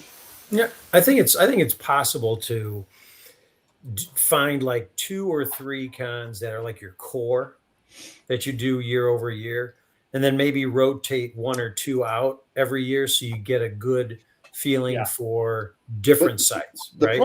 The problem becomes exposure. Okay. So I have a reasonably large fan base within 150 miles of where I'm at, but that's because I do the cons around here all the time. You get out to you run a lot of games, so people get they experience it too. You get out to California. If you guys hadn't met me in Dallas that one year, Angelo, I don't think you'd know who the hell I was. Why would you? No, because I knew you from GaryCon before that. So okay, but you came out here is the point. People who do Comic Con and Sci-Fi Con out there, whatnot, they've never heard of me. Total Con had heard of me because of Eldridge, but nobody on the East Coast knows me really either. I got introduced to Tankar, good Lord, 2011 or 12. I haven't known him forever. Yeah. Well, Chris, if you didn't run 75 games and you spent a little time with, guys that go there to see you, maybe. In order to get up tomorrow and do this again, I have to sell a certain number of products. And I find the best way to do that is to get people playing the game at cons. All right. Fair point. Although it makes me smoke too much, but Anyway. So you're going to cut it down to 4. Jen still has what, Jen? 13 on your list every year? Is that what I heard? She's got 4 that she's part of con staff on. Look at that guy. Hey, where's the gel? I thought you put mousse in your hair, Chris. You thought I put what? Oh, this? No, that's just because I had a shower before I came on the air. So, and it's not quite dry yet. I don't dry my hair with like a dryer and things. I got a little enough of it, You look good. I got a picture I want to bring up for you, That was Ken from the local Lake Geneva game store that was sitting with me. And Ken used to have all of his hair too, but look at bad Mike. There's Jen. That was at North Texas? No, that was at EggCon. Ah. Yeah. That Mike was there, and Jen caught him in the what room was that? That was in the Paul Stormberg room, the Legends of Wargaming. Oh, the downstairs room, yeah. The room that you probably never saw because you were in Old Ground there. Yeah, once a day. They let me play my Wild West War Pigs down there, if you remember. Oh, that's right. Okay, you did see it for 4 hours. And by the way, the Outlaws almost made it off the board with the loot, but they were stopped by a stampede that was initiated by the Sodbusters. Yeah. And then the Indians came in. So, yeah. I will say another person that pops up and who's really generous with their time is Paul Stormberg. Oh, yeah. He's a good guy. Very, very, very generous with his time and full of stories and just pro gaming. Like Paul's been around about 3 days longer than Dirt, so yes. Yeah. What's that? I missed Paul's been around about 3 days longer than Dirt, so Yeah, you think so? Oh yeah. He's been involved in so much stuff over the last 40 years, my friend. And but he's only like 35 years old. So no. I think Paul is probably 60 anyway. So Paul told me he just turned 28. Yeah, he looks good. And you bought that, which is why I've got some swampland in Florida I want to sell you too. Yeah, he's he was a good talk for sure. And I hadn't seen him since 2019. So, and he literally remembered me too, which is awesome. It's crazy. Like I'm like, what's up? And he's like, Angelo, how you doing? It's so crazy the memory of people too. I mean, I don't know. I'm not saying that I did have one person with me that he did not recognize that he had gamed with. He played chainmail with my son Alex when he was 8, and then later when he showed up at age 21 to play another game with him, he did not recognize him. Wow! Because instead of being like 3'4", he was 6'2" and had added a couple hundred pounds. Yeah. Hey Angelo, wasn't that when Paul remembered you? Wasn't that when you snaked my signed copy of Gangbusters? Is that when it happened? Oh yeah, I did want to do some more show and tell. By the way, Jen, I still have my mint in box EggCon 3 shirt. I see that. I think the host is frozen. What does that mean for us? Can we say whatever we want about him? Jen, and then they said, whatever you do, don't tell Angelo. Yes. I just checked. I just checked, and Paul Stormberg was born 5 years after me, which makes him 60 years old. No way. I'm never going to believe that. Chris, you got a phylactery behind you. Can you pull? Now there's two. May 11th, 1967. It's his birthday, sir. Where did you go, Angelo? That was really weird. I was jealous that you ran into. Well, you got to play with Mark Hunt, didn't you? Speaking of Gangbuster. Yeah, we played Battle of 100 on Paul's Saturday morning game. Yeah, I do at EggCon. I'll do. That's like putting salt on a wound. Thank you. Very nice. Yeah, I'm working with him to try to get him on the show here too. He's a great guy. Yeah. Oh, nice. Yeah, good dude. Yeah, really, really good dude. Really nice guy. And I mean, Gangbusters BX style. I mean, I'm down to check it out. So I've actually never played his BX version of it. So Gangbusters is one of mine. But probably top 5 games that I love. Is it as violent as Inner City? Say again? Is it as violent as Inner City? Speaking of Inner City, could be. look at this terrain from this guy over here. You see this guy. And yes, that is our Lady Lordship Blair Blur playing her first inner city game. That's the actual Bunny Ranch brothel right there, complete with inside pieces and things. Yes, nice. You can't see from that picture, but there's a stripper pole that comes up through the floor where they have their constant strippers and things. Yeah, of course there is. Of course there is. Well, you can't have a stripper pole. Yeah, I gotta. Let me see if I have a picture. Let me see if I have a picture of that. I think I do actually. Better picture. Yeah, prostitution is not illegal in inner city because, frankly, when all those cop shows were on, every one of the sidekicks for the main characters was a pimp that had prostitutes with it. So how could it possibly be illegal, right? But anyway, I mean, you're able. Why would it be illegal? You're able to walk around with a howitzer in your pocket. Exactly. Yeah. And actually, no, it's a recoilless rifle, not a howitzer. Okay. Well, I thought the howitzer would kick you back too far. The recoilless rifle is exactly what it says. It's recoilless. It is 75 millimeter though. So yeah. But yeah, I think we got this. Is okay. I have to translate this. Okay, what is this? DM Angelo should take note while I am adored. As soon as he voiced disapproval of my tattoo, the super chat ceased. We value loyalty here at the DM and Friends. Okay, well, I don't know. I mean, if it's same one they keep going. Is it a permanent tattoo of a D20 that you're gonna get? Is that what it is, or is it a? Yeah. Blair's a fan favorite. You just remember that. She is a fan favorite. Yeah. Okay. So whatever she says goes there. How's that? Well, you should be able to tell her where to put it, and I made my comment on that regard earlier. So Jen, are you going back to EggCon next year? You think you'll be back? I hope so. All right. Nice. We all hope so. You should. I did hear that you played a game of. That one's fun. Jousting. Yes, Jen. What was the results of your jousting contest? Yes. I lost my head and died. Oh my gosh. Zach. I heard more of the what's it called, the coconuts play-by-play of what happened, which was pretty funny, but yeah, it's a great game. Yeah, good stuff. Yeah. Well, and it's a quick pickup game too. It's actually a ton of fun. Yeah. Oh yeah.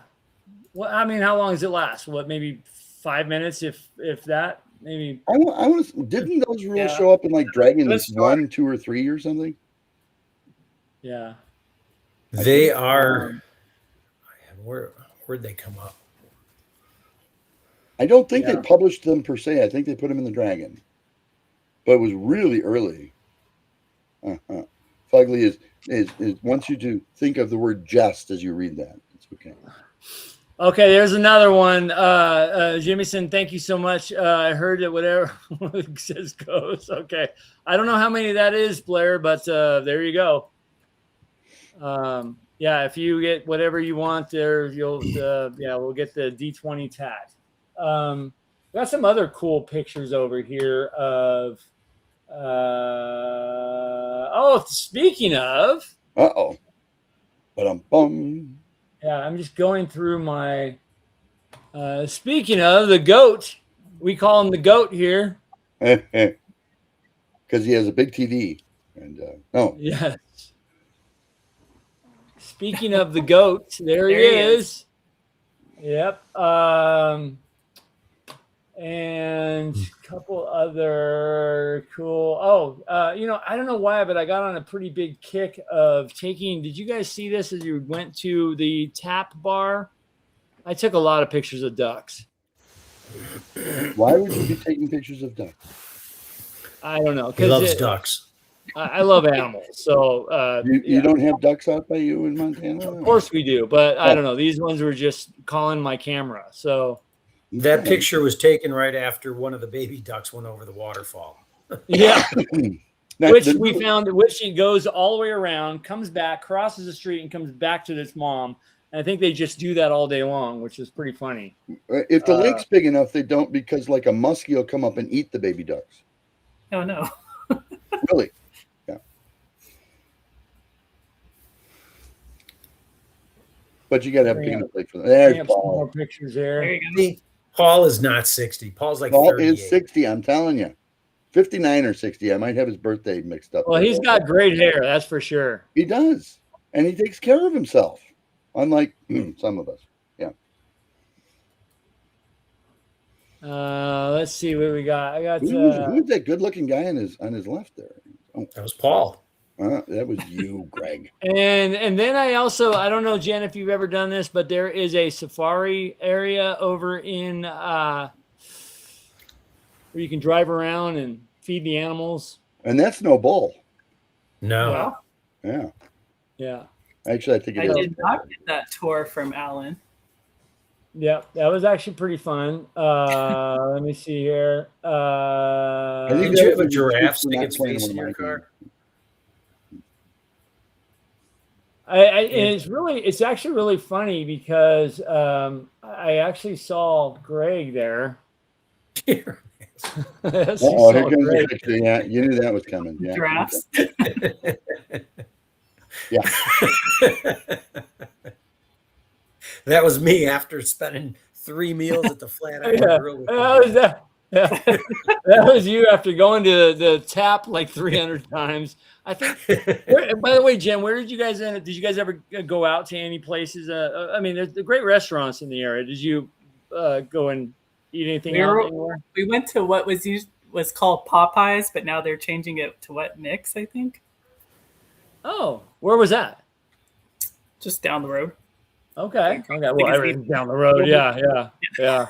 Just it was the gazebo. Then there's Popeyes, is what it used to be called, but they're changing the name when we were there. So Alan's like, let me take you to one of our favorites, and yeah, we went with Diesel and him and had a nice dinner. Awesome. Did you go to the chocolate shop?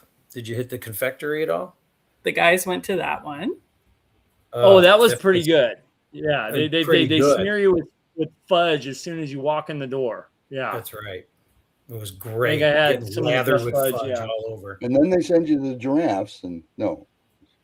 But boy, you guys, wasn't it warm there and humid? This is how I kind of cooled off. Actually, well, that's Wisconsin in the summer, dude. Yeah. Well, that's Angelo. That's Angelo in the lake. Yeah. I took the time to caption most of those for you. I don't think it was that. I don't think it was that humid. I mean, after Friday morning, dude, it was nice weather. I mean, it was warm, right? There's no doubt, but it was great weather. It's usually good weather. It's usually drier out west, but yeah, Wisconsin, the entire state is. If you walk a mile with your eyes closed in a straight line, you're going to get wet feet. Trust me, it's not possible not to. I think you're ready to the super chat's coming. Yeah, Mike Hiker, thanks so much. You said as well. Consider this payback for bending the books. Well, I'll just I promise I won't do that anymore, especially on this online. But yeah, I just need to check something on page 73. You still have that page? Yeah, let me see real quick. I don't know why this is ripped too, but I'll get just 3 words for you, Angelo. PDF. Okay, that's all I'm saying. PDF. Yeah, I don't like PDFs. I'm a hard copy person, but apparently you take care of them too. Yeah. Take care of my books. Jen, I don't know if you know this, and I think Mike knows this, but I think there was a request. I had a 2-year-old cookie from North Texas. You know about it. Okay. I saved half. Eat the rest of it. I saved half. Did you eat half? I did. Yeah, he did. Wow. And you're still alive. Good. I am. Yeah. It was really good. Actually, I love those cookies. You saved the half you ate though, too, right? I wanted to bequeath it to you to put into the auction, apparently. Yeah. Actually, I think the crowd wanted you to put it in. I think that's So, and I think Greg said he'd sign it. I'll sign it, and then Angel will eat it.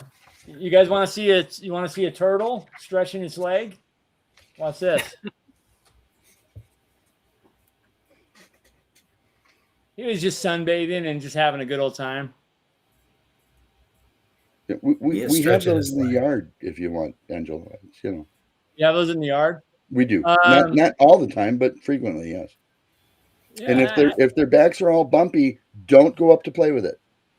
What surprised me about the cookie is the person who held it for a year to bring it back to the auction. Yeah. That's not a fresh cookie. So, yeah, look good. Well, I mean, I had it. So this is what happened. I think it was from 20. Was it for 25 or 22? No, 24. It was one of the years. I have to look at it again. I had it in the refrigerator. So, I mean, what could go wrong, right? You know, it's in the fridge. And I looked over and I'm like, oh, crap, I still have a North Texas cookie in here. And so I'm like, you know what? I'm just going to somebody, I don't know who it was. It might have been the voice in my head. It was like, dude, you should eat that online. Because we were talking about North Texas. And I think Gary was on that night. He was. Like, yeah. I'm like, hey, sir, look what I have, Gary. And I'm like, what's going on, Chris? Let me see that. Let me see that. Okay. But anyways, you know, okay, so there's more pictures, but the rest, other giraffes and things I probably shouldn't show on here. But yeah, so what's going on, Chris? What do we got? Yeah, that's my copy. I know. That's mine. Yeah, yeah, let me see. Yeah. Now Mike was my business partner at the time, so I inherited his. But and I'll even do that to Mike's copy. Don't do it. Yeah.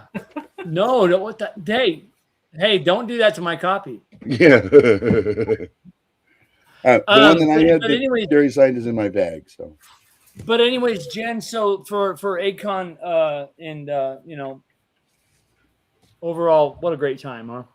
It was. Heidi and Eric did a great job. They did a great job. Their staff. Yeah. I mean, for my first time, the staff was great. The volunteers they had were great.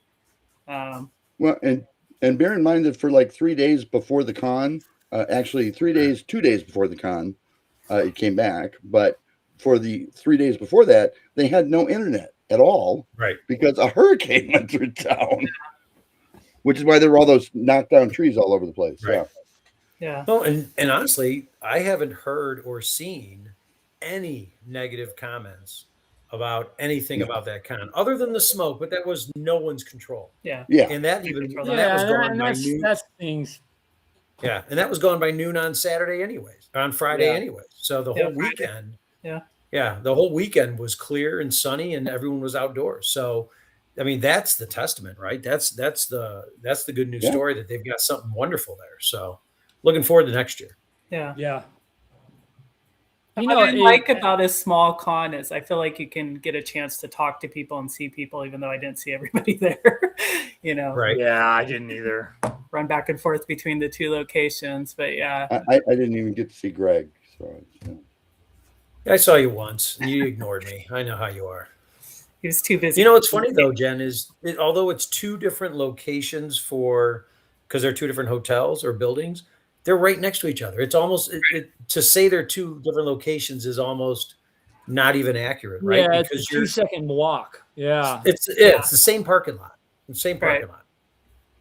So, but to what Jen is saying, and her defense in that, you know, you get people like Chris or myself even that you get stuck in one location. And not that you get stuck, but you're concentrated being at what, like, I don't know how many times I went to the main area, not very often, because I was gaming over here, and you know, so you know, obviously you go over there for the auction, you go to hang out too. But I hear what she's saying about that. So, I want to ask too before we get too far, Greg, how many people died in your dungeon? How many did you kill? How many characters? Did I kill it? Did they? Well, first off, I don't kill characters. They kill themselves. Of course. Yeah. Yes, Jim. I mean, Greg. Well, I can tell you this much: that 2 were paralyzed for 30 minutes. So they were told at the table, do not say anything. Play it right. So we had 2 paralyzed at the table, so they were carried around. Were they able to do like notes or? Oh, no. Did somebody go down in the Angelo, did someone go down in one of the battles? Or was that in your dungeon? No, if they did, the lawful good player, DM Angelo, probably shielded him from death. Yeah, something like that. So like Chris, nobody died. Nobody died. Okay, no. And it was a really good game too, by the way. I was going to bring up more pictures of that, but no. How many did you kill, Angelo? I only killed Dan. Just a cleric, right? On purpose. Yeah, I only killed Dan. For killing off the cleric. Yeah. I mean, and that's the worst thing to happen, really, in that game that I'm running is the cleric, because the cleric's so needed in that. Yeah, so they went kind of downhill from there, but not really. It was a fun game.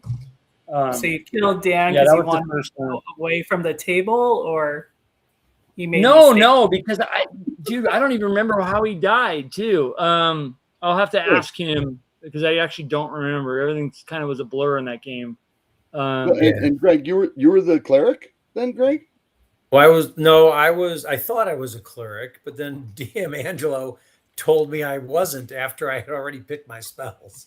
Huh? What was I? DM Angelo, out of the Dragon magazine. I was a lion. You were the paladin, the lawful neutral paladin. Yeah. Okay. Yeah. So he was one spell. He was playing the reluctant guy. Yeah. Okay. Yes. Yeah. Listen to this, Chris. He without reading, about this new class, he's like, oh, okay, yeah. So he like shows me his character. He's got like 75 spells on there. I'm like, dude, you're only 4th level. Do you got 1 spell? And I'm like, what the hell?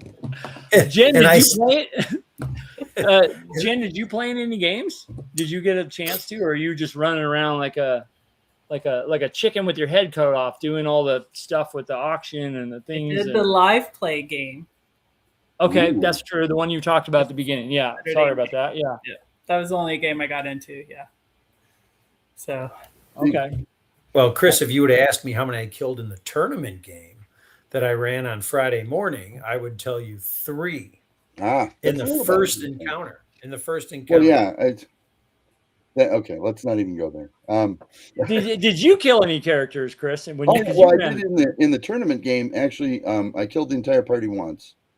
Although actually they made it to the 3rd encounter before they decided to try and encounter something, because I warned them that going around all of the encounters, which they decided was the way to do it, since after all everything happens on the same day, because they took all the time factors out of judging. That they wouldn't wind up with any points because they were avoiding all the account. Anyway, but in my games, I killed one in all ground because he just had to play with that green thing on the floor that was moving. Okay. And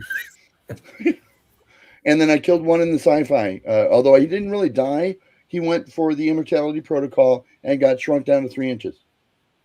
That's not death. That's 3 inches. They don't know where he went. I know where he went, of course, and he will be there the next time somebody plays. So he's rescuable, but yeah. So he's this tall? Yeah, and well, he's in a terrarium right now with 3 other guys. So yeah. I'm crushing your head. Yes, I'm going to crush you. Yes. I almost forgot. And Jen, since you're on here, do you have dice handy? Not close. Ooh, I could go get a big one. Hold on 1 sec. Okay, so we need a D100 from you. So a match set or a big D100? Look at that. What a professional. She blinks her screen out. We need her professional auctioning skills. Yeah. She is an upgrade to this show. Let me so I have 106 so you guys, I'm going to do the giveaway right now before I totally forget, guys. I'm so sorry. And this goes out to people that are members of the channel. As part of the, thank you to you. I do this once a month. We all know this. I know I go through my spiel. Let me see. I need to export this. So if you're a member, you're automatically But do you have the right more than word? 100 members? It's 106. So what I would do, and I'm going to just suggest this, it's your show. Well, I know. I was literally going to ask you what we should do, Chris, because I know that you have a solution. I do. Because I actually don't know. And, I would roll a die 6. Hold on. Wait, let me just go through this whole thing real quick, and then we will bring to your expertise on this, because I'm serious about this. I'm thankful that you're here exactly. I'm thankful that you're here to tell us what to do, because I honestly don't know. So, Chris used to run it. Chris used to run me rant about it. But let me bring up my little Google Drive thing. It's called Drive. Angelo, you didn't know that Chris used to run an auction house? No. I just didn't know Chris. Period. Was the most interesting man in the world. That this is kind of interesting. Yeah, it totally is. I'm not saying that to be a jerk. I'm saying that because he is. Greg, and put that back up. I couldn't read it. What did it say, Chris? Greg is in a problem. What? No, but in all reality, what is your solution on a D100? And there's a simpler solution than the one I had originally thought of.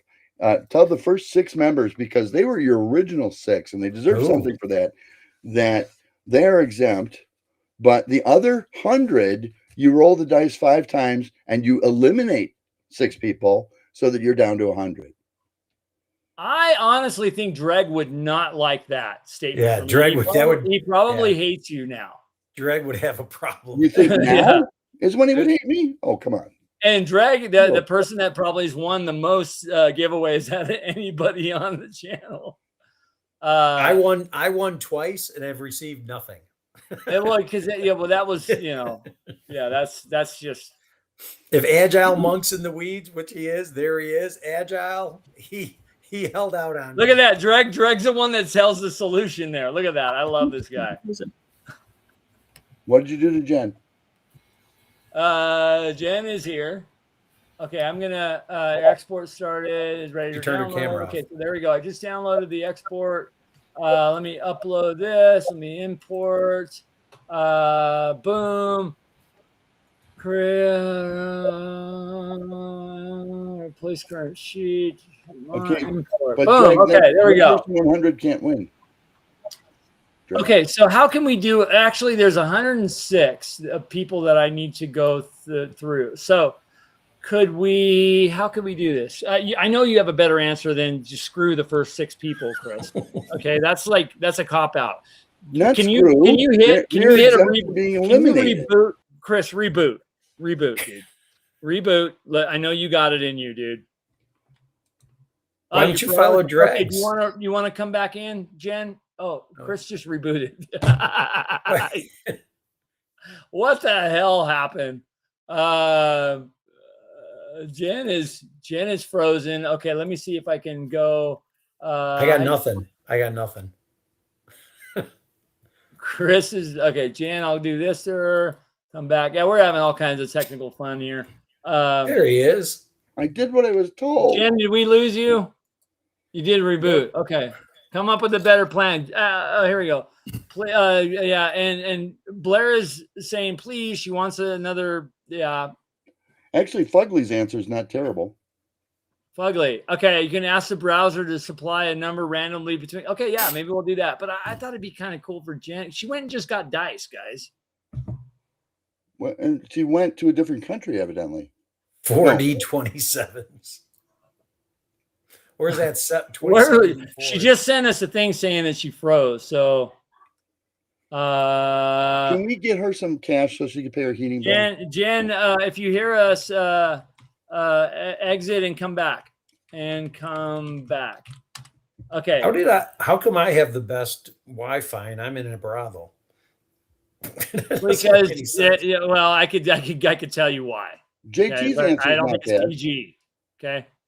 JT's answer is not bad. Yeah, exactly. Eric says roll real die. Exactly. Eric's right on the money. You know, roll real die. You're just kissing up. You know what I can do is we could roll a control die to start from the bottom or start from the top. But then the people on either end wind up with a lesser chance. That's all. Well, I mean, it's a D100 roll, so it's literally a 1 in 100 chance of rolling anything, right? It's close. Did you see JT's? He said roll 100 plus a die 8, and if the rolls are 108 or 107, it disregard them. But if you roll 100 and a die 8, then the person is he said 100 and a die 8, and then subtract 1. Oh, and subtract 1. Okay, JT, I love it. Okay, we'll get her when Jen gets back on. We'll have her do that. That's a really good one. JT, Eric, do you approve? Eric, do you approve? By the way, this is for a play copy of Len Lakofka's Secret of Bone Hill. It's complete. It is highlighted and written in and played, but it will be free for you if you win, and I will ship it to you free of charge. Okay. Jen, yeah, sorry. Okay, that's good. Are you able to come back or no? If you're not, we'll do a. By the way, thanks for being on. That was really cool, Jen. And I think we're gonna have you and Casey on next week talking about. Okay, Eric says yes. Okay. Blair says to the death. Okay, it sounds like you need to roll initiative. Blair. The Blind Bard is here. Oh, how are you? Good to see you. Awesome. Good to have you on the chat with us. Okay, you did make a difference, JT, in many ways. Many ways. Okay, Jen. Okay, take care, Jen. Thanks so much for being on. Nice to meet you, Jen. And I'm sorry that you had to put up with Chris as long as you did. I know that's probably why you there's probably a trophy in the freezing and all that. But no, really. Take care so much. I really appreciate you being on here. We all love you. Who wants to roll the D100? Because I don't have dice. I'm a DM without dice. I had Google run it. And they said no, it's got to be real die, dude. Chris, do it. Come on, Chris, roll a die. And I will say, Chris is not in this, so he's not biased. He's not a member. Okay, that's correct. Chris is not a member of the channel. Although there are people who call me a member from time to time. Then you're going to roll the high-low die, right? Angelo. Oh, I'll have to reboot. Okay, well, Jen, and then you'll roll the high-low die, right? Okay, so it sounds like you need to roll, according to our die specialist here, JT, he says roll a D. But he wants a D8 with it, and if you'll remember from Wednesday night, I haven't unpacked it yet. I don't have a D8. You don't have a D8? Okay, no. So I think I can do it. I got it. All right. Ooh, plus, you have a dice tray that you can put on camera. I will roll. Thank you. You could just ask people to raise their hand, and the first one to raise their hand wins. Yeah. You know, I've always rolled randomly, so the problem is Dreg is the fastest here, and he'll just win again. So not that. Okay. Blair is here. Blur is here. She is going to roll. What am I rolling? You're gonna roll the two 10s. Okay. Here she goes. Here's her with her. It's okay. It's okay, Jen. Thank you so much. We understand, and we appreciate you. I rolled those 6 dice. Did you really? Okay. Well, that doesn't count. So Blair is looking for a D8 and 2. That's a D12. That's a D20. Where'd you get all those dice at? There's a bag of them just lying around. Okay, there's a D8, and then you need to roll the 2 10s right here. Did you see what I got, Chris, at EggCon? Yeah.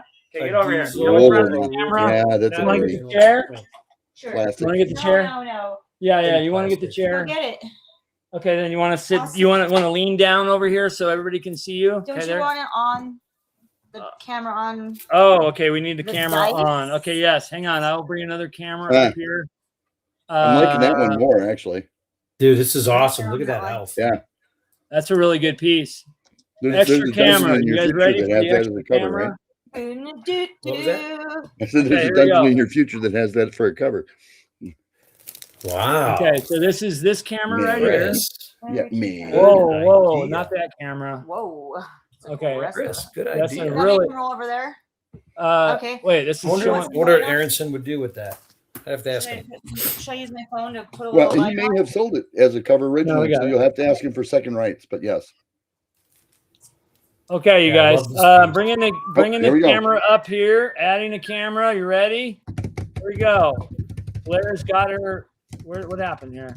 What are you rolling? You rolling 10d10s and d8 -1? Okay, look at that, you guys. Ta-da! Okay, she's gonna roll that. So you're gonna roll. I've seen those dice. They don't roll well.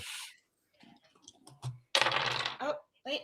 It's a big spot there. Rig. Okay, so 79 -3. Is that what we're doing? No, it's -1, but it's 79 plus 3. Oh, 79 plus 3 is 82. 82 minus 1. 81. 81. Okay, so here we go. So that. Now what? Okay, so the winner. The wiener?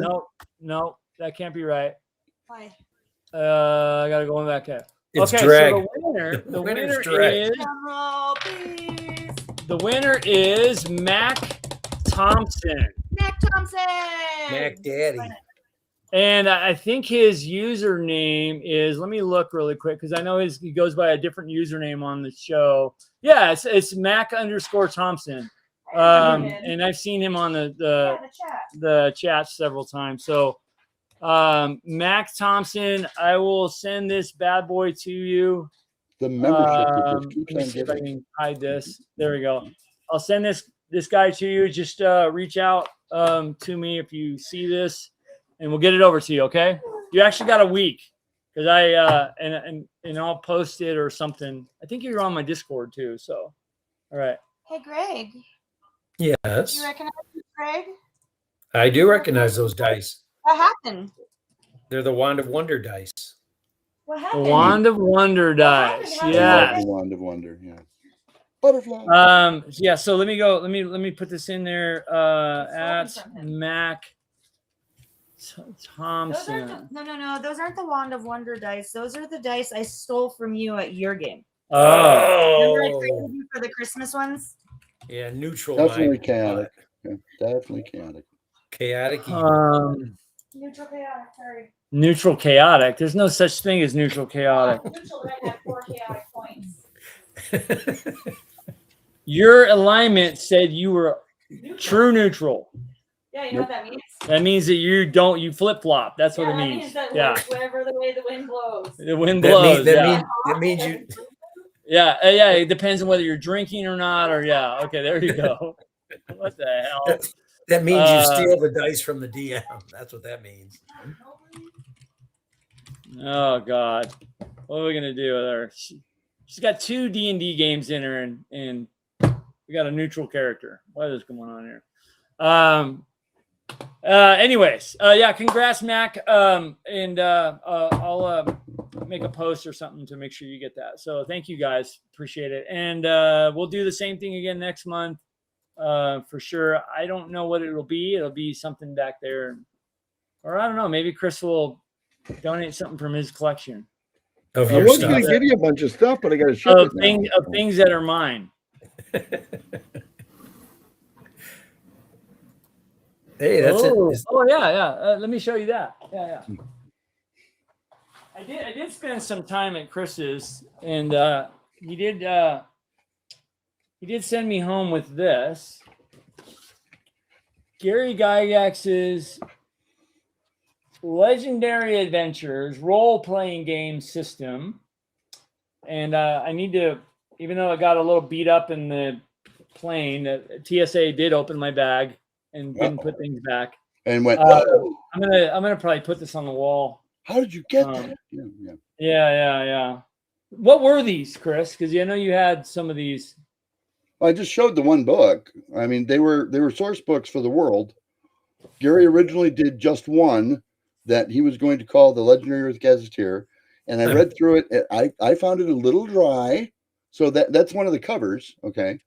Yeah. I found it a little dry. So I asked him if we could rewrite it as a series of 6 books and add rumors, legends, and myths, which we did. And yeah, all of a sudden they became very popular. But I didn't quite finish the series before the license ran out because it was shifting to the Troll Lords because Gail didn't like me too much. So, yeah. I gotta. This light is killing me. I gotta turn it off. Is that better? No. How about that? Yes. Yeah. There you go. No, that's terrible. And we don't want to see your fillings. There we go. All right. Oh, well, maybe. You're a little washed out. A little too light. A little washed out. Yeah, a little washed out. Just don't point it direct. There you go. Now it looks like you've been out in the sun instead of dead in the water. Yeah. I was out in the sun earlier. Yeah. But you were never dead in the water. Okay, let me write his name down here really quick. Put it on the thing. So what else? You guys talk more about? Let's talk a little bit more about EggCon. So experience, takeaway. I know Chris, this was your 3rd time being there. Yes. Well, because they've only had 3. But yeah. Right. Yeah. But it was my first time. No, I think the vendor. I'll talk about the vendor hall. I think it's worth mentioning. The vendor hall is pretty decent. They had a decent lineup of a nice variety of different products, gaming materials, like even artwork. There's your passport to happiness right there. Yeah, this was pretty cool. They did a kind of a tour passport of the city. You could, I've been to Lake Geneva before, several times, and kind of walked around, saw 330 Center, the bench, the library, all kinds of cool stuff. Good times. But if it was your first time going, this is a great guide to see the area and the library, and which actually that was the first time I ever went to the Appendix N library. You and I went there together. This was really neat, but I will recommend this though from Paul Stormberg. Has this, and I don't know where it's actually available, but I got it from him. But this is kind of cool. The map. Can you guys see that? Probably not very good. Well, not great, but yeah. Yeah. The hold on, let it focus. There you go. Lake Geneva and all the different spots. Lake Geneva is very small, so yes. But this is all the different locations that for TSR. Gygax influence because Gary didn't drive, so all those numbers on there represent an interaction. Yeah, and that interaction that Gary had with the town. So there was like horticulture hall and other locations and people that he worked with. Yeah. So all those red numbers represent somewhere that, and that's what Paul's trying to do, right? He's trying to bring forward through the monument the influence that gaming has had, Dungeons and Dragons, on Lake Geneva itself, and he does a great job. Yeah, does a great job. Yeah. I mean, you have things in there like Rob Coons' house when he worked at TSR. You have Gary's first house and their second house, and Geneva Lake Museum, and where TSR was at, and the Hobby Shop Dungeon, and it's really cool. So if you're ever Paul's going to be on the show pretty soon, so we'll definitely be talking about this. You better straighten up your act if you're going to have him on. Yeah, he's I enjoyed my conversation with him regarding just chainmail, because I love. Right. I mean, I got to play in a game of chainmail. You and I both played in that Battle of the 100, which was so much fun. But I hadn't played chainmail, and it's been since 2019. And he got me hooked, and I'm probably this table over here going to convert into a sandbox table, and you know how we do it. So, did you run Mordhouse again? Excuse me? Did he run the Siege of Mordhouse? No, he didn't. No. Which I'm. He does that about every other time, and it's fun. Yeah. I and I have never played in that game too, but I've seen it. and it's amazing. And he told us all about the construction of it and all that, and good stuff. Really, really cool. So yeah, we'll have him on and we'll talk about stuff like that. And I will add a full pack, shrink wrapped, of the 3 Legendary Earth Core books to your little care package if you can guess what I said to Gary when I discovered he didn't drive. When you discovered what? Sorry? That Gary Gygax did not drive vehicles. What did you say to him? Oh, what did you say to him when you found out that he did not drive cars? Right. Mm. Can you open that up to the chat? Really close. You don't have to be perfect. I think Chris, you said to him that now you understood why he was a cobbler. Nope. Okay. I think you said that something that I probably won't guess, but you were going to give that to me anyways. No. Greg, go ahead, try. I'm going to guess, and I think you should open that up to the chat, Chris. I really do. All right. No. And if somebody wins in the chat, it goes to me, right? So go ahead. I'm going to say. I looked him right in the eye. So when Gary told you that he does not drive, you looked at him and said, "That's great." No. I looked him right in the eye and I said, "Give me your man card. Come on, give me your man card." You said that back. You said that back in the 70s. No, I didn't start working with Gary till the 90s. Yeah. And we were sitting on his porch, and I was talking with him about a show we were both going to, and I said, "You know, you can catch a ride with me." And he's like, "Well, that's good because I don't drive." And I looked at him, and I looked out at my beautiful 1973 black Charger with a giant engine in it that his son Alex, who was only 15 at the time, wanted me to always do burnouts in front of the house. And I said, "Give me your man card right now." So when you had that conversation with him in the 90s, you were what? We were business partners by that point. No. Oh, how old was I? You were like 102, right? So, no, 35, maybe 34, right in there. I'm starting to think you're a Dunedain Ranger. I really am, because I mean, surely you can't be 60. No, I'm almost. I think I am 60. No, I'm 64 now. 8? Yeah, 64. That was my Lord of the Rings impression. But I still have most of my hair. You know, unlike some people, hasn't turned gray. The mustache, well, that's gone. But and why? Because I found a job that I really love, and I found a way to get paid for it. You know, yeah. Very nice, and you're still doing it. And I'm still doing it. But I don't do burnouts in front of Gary's house anymore because the Charger finally got too rusty, and I sold it. Saved the engine. The freezer's on. I was gonna say that I was gonna go back to the comments real quick, and you know we were in that game with Paul, and this is a true story, guys, because I think that Blair was signed up to play with us, and that is the reason why she did not show up, Greg. No, not Blair. Yeah, and I probably blame Dan because I think they were drinking all night. So, well, there's video of someone singing. Yeah, it was that next morning. Greg, oh, sorry, go ahead. And you know, Gary didn't drive because if you think about it, everything is walking distance. If you look at that map, this map. Oh, yeah, most of it is, yeah. Everything, like seriously, everything is within walking distance. It was like, kind of a hike to the Playboy Club. Because at that point in time, it was the Playboy Club. But yeah. They had you could walk there though. Oh, I think he did, honestly. Yeah. Hey, what's up, Freezer? How you doing, man? Good to see you, buddy. Downtime at work. All right. Well, good to yeah, Dan's fault. It was Dan's fault. Yeah. Yeah, good to see you, Freezer. Thanks for being here. And take care at work too, by the way.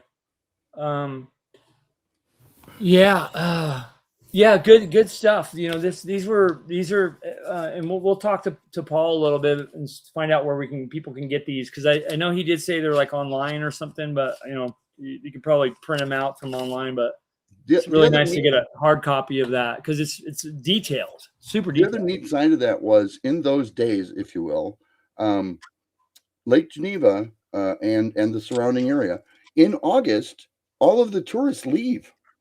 And that's the height of let's go do some cool D&D stuff in Lake Geneva is late August, early September, because of new student week.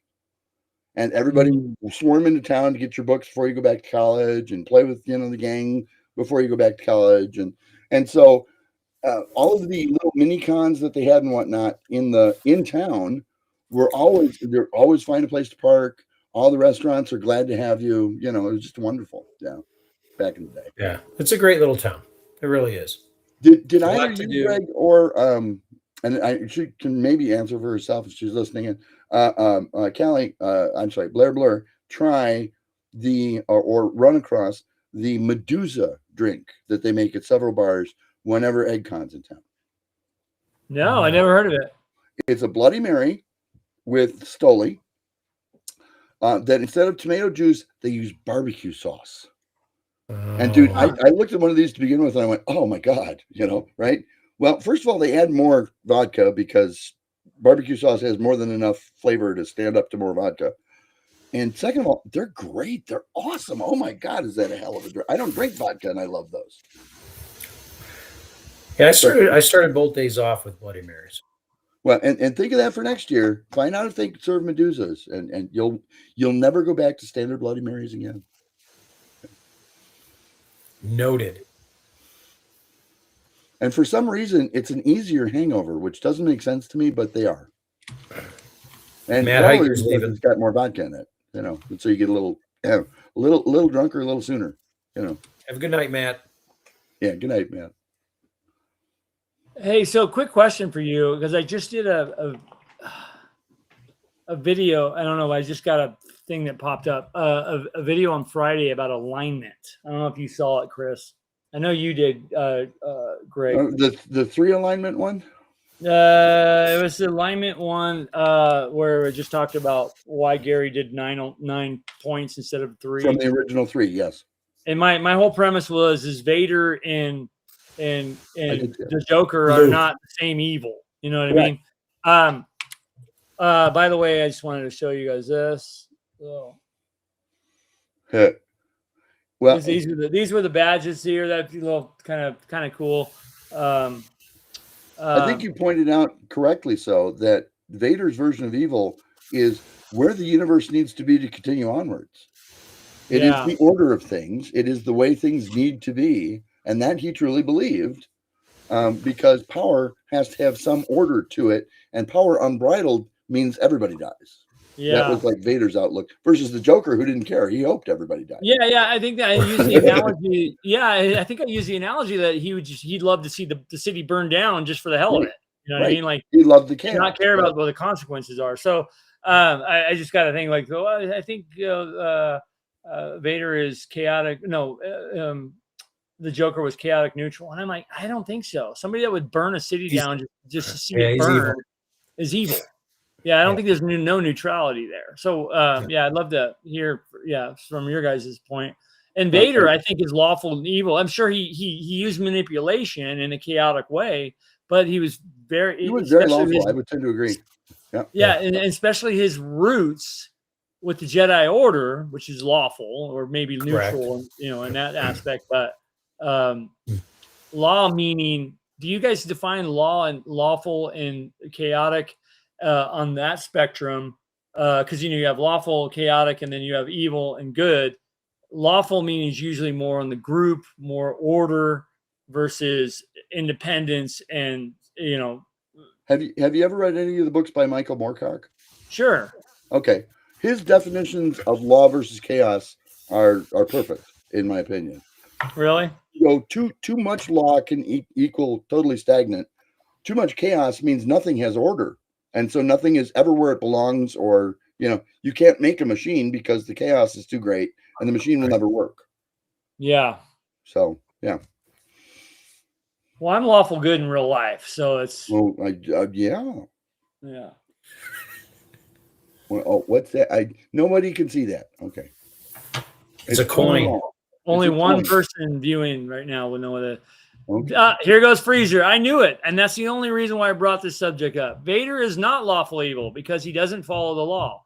I tend to disagree with you on that. He follows his law. Yeah. If a senator is being ridiculous with regulations, he was just execute them and move on, forcing his will. So neutral evil. Now, that's not a chaotic act. He saw it as being a lawful act to achieve what the Yes. was the overall goal, which was bring order back to the galaxy. Exactly. And the thing is, he doesn't view and anybody stands in his way. Yeah, he doesn't view the Senate's version of lawful order as being the lawful order. That's why he can just kill a senator on hand. But to think that he doesn't have a rule set that he follows would be incorrect. And a chaotic, chaotic person does not have a rule set that they follow. They just do whatever feels the most evil. Yes, I can see there's like Templars or something on it, and then it's a coin. That's about all I can. I tend to disagree on that. I don't know. There was so much back and forth about whether, because I just asked the question, what do you think about, what was, what were they? And man, it was some great engagement and great, chatter and back and forth. And I'm sticking to my guns, guys. I think Vader was lawful evil. The Emperor might be something a little different, but I think the Emperor was more chaotic. There was chaos in that. He was a little more central, self-serving. Yes. Yeah, he was a little bit more self-serving. So I would see I said he was chaotic evil, but I could see a neutral evil in there too. And Freezer, if you're looking at what makes you think he's so lawful evil, Darth Vader gave up a number of things in order to follow his evil path because he thought it was the universal order of things. All right, Dreg, I'm about ready to boot and, you. Everything How else. could you say Star Wars is not D&D? Okay, 5, 4, 3, 2, 1. You're out. RPG Grandma. See you later. Good night, RPG Grandma. See you later. Take care. Thanks for being here. Appreciate you. Blair, you've played one. Yeah, Blair, you are the villain. I hear that somebody's actually going to make a character. Well, I was going to do a paladin, but now I'm not. No, now you got to do a druid. Oh, is Greg going to join us on Wednesdays? No. He's going to make a new character and is modeled after somebody that we know. Or use the name. I don't know. You tell us. I shouldn't say anything, but yeah. The idea was to, okay, here we go. Spotlight. Because the PCs in the modules now, 5 of them represent players in my campaign.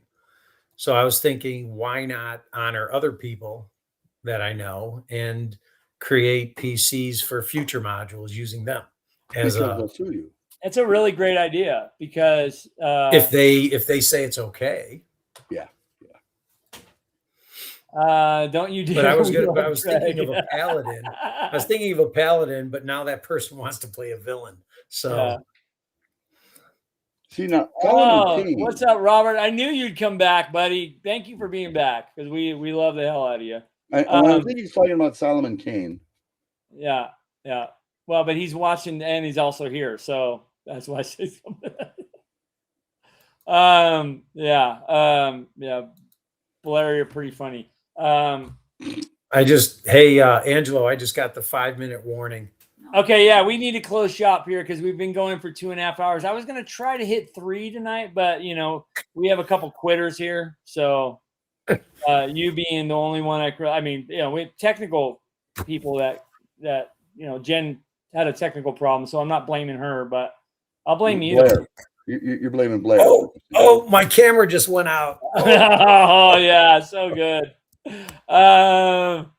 Wait. Still him. Lovesick, loyal, and servant. Yeah. Okay. Blair is honored. Blair is honored. Well, you're neutral. Yeah, she's neutral. Maybe maybe you make her a druid. Most villains are neutral. What alignment is neutral Greg? Or is that like extra evil, extra good? What are we talking here? Hey, all I gotta say is I had 5 good, 9 neutral, and I was chaotic neutral. I find that hard to believe. That's so crazy. And Dreg, I think you took the test too, and you were chaotic. What were you, Greg? Chaotic neutral. Keeping it simple. Yeah. The if you guys want, take the test that I posted earlier and go on the Facebook site or Discord and tell me what you got. I missed the posting. I'd love to get everybody that's kind of in the chat at some point. Grade their. We got to see what Chris is. I'm wondering what Chris would be. Send me the link again, because I didn't get the link. I will send it to you, dude. Yeah, totally do that. It's going to come back and say, you don't have an alignment. You're just a horrible person. Yeah. But wait a minute. No, they're gonna say no. It's gonna come back as chaotic neutral. I knew that. You thought you would be chaotic evil, but you're chaotic neutral, Drag. That's awesome. By the way, chaotic evil is the worst alignment. No, I think what would come back for you, Chris, and this is just my thought, is it would come back as no alignment, and they would just call you master because you master everything. So, because if it didn't, it knows I would just change the rules. Yeah. Okay. That makes sense. Yeah. All right, you guys. We probably should close down shop. Anything else we want to cover real quick for the next hour and a half? I want to see Greg at the next con. I got to get him in one of my games, I guess. Yeah, you have to spend time with me. Oh yeah. Yeah. EggCon. There we go. Well, the next con that I'm going to, I think, is going to be in Strategicon, which is in September, beginning of September. And then after that is a small little gathering of friends that we're calling DawnCon in October. And then after that, I think, is Page. So that's my con list. What about you, Chris? We're headed to Game Hole in Madison in October. There you go. Yep. That's actually a pretty good size con. It's like 4,000, 5,000 people. Yep. And then we're, of course, also going to Page. But as mentioned, Mars said, cut back some. I need more time with my hubby. And I mean, how can you tell that woman no? So. Hey, DM Knucklebones. Good to see you. And then what about you, Greg? What do you got? You're going to try, or you're thinking about going to, well, I don't know. You tell us. Well, at this point, I'm going to focus on producing the module, which is going to take me into October.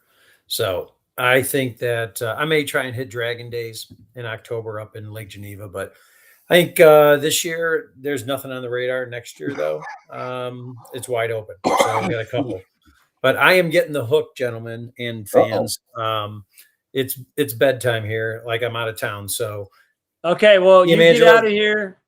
We will chat with you later. And thanks for jumping on. Good to see you. Appreciate it. And Chris and I are going to go for another hour and a half.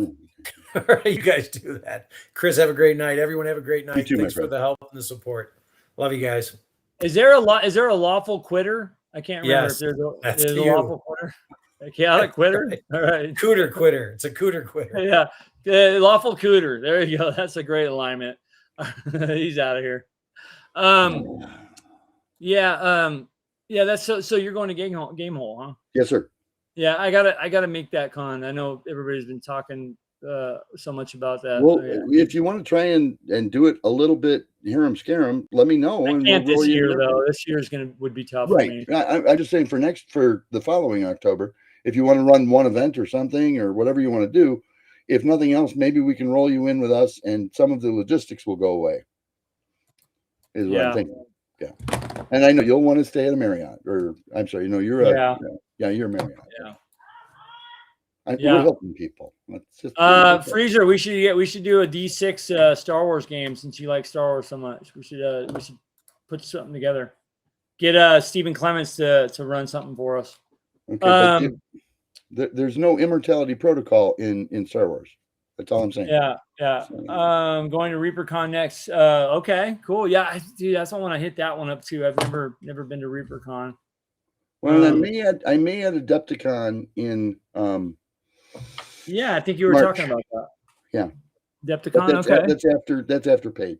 So we're gonna have a Montana Con in spring of next year. So do you need a special guest? There'll be no special guest. It'll be corn dogs and applesauce. Yeah. Okay, we'll have you as a special guest. How's that? Okay. Anyways, you guys, I hear you, Freezer. We should hit up Steve. Let's have him do us something online. All right, you guys. Well, look, thank you so much, everyone, for being here. Thank you, Chris, for hanging out. I always have a good time. Yeah, it's a lot of fun. And it was awesome, Jen. If you're still watching, thank you for coming on. Appreciate you. That was kind of the idea of tonight, was just to get everybody on that was at EggCon. Dan would have been here, but he had some prior engagements. I was trying to get Leo on, G-Rod on here. He had some stuff going on with family too. So, you know, I mean, Saturday night, it's tough but thank you guys for joining. And I like to do that, you know, do a little wrap after a con. So, and I never have anything going on Saturday night. Yeah, you don't got any kind of I'm project. a boring guy, so yeah, we don't. Yeah, you got no writing you need to do. Well, hey, thank you for being here, JT. Appreciate you, dude. Yeah. Excellent mathematical solution, by the way. Yeah, that was a good one. It was right under our nose, and you were the one that he could be a programmer. He was the one that was able to voice it. So, all right, you guys. We'll see you all later. Lucky guys. Bye-bye. Be sure to watch tomorrow night with me and Greyhawk Rugnard at same time. And yeah, you'll be able to talk about some Greyhawk with us. All right, you guys.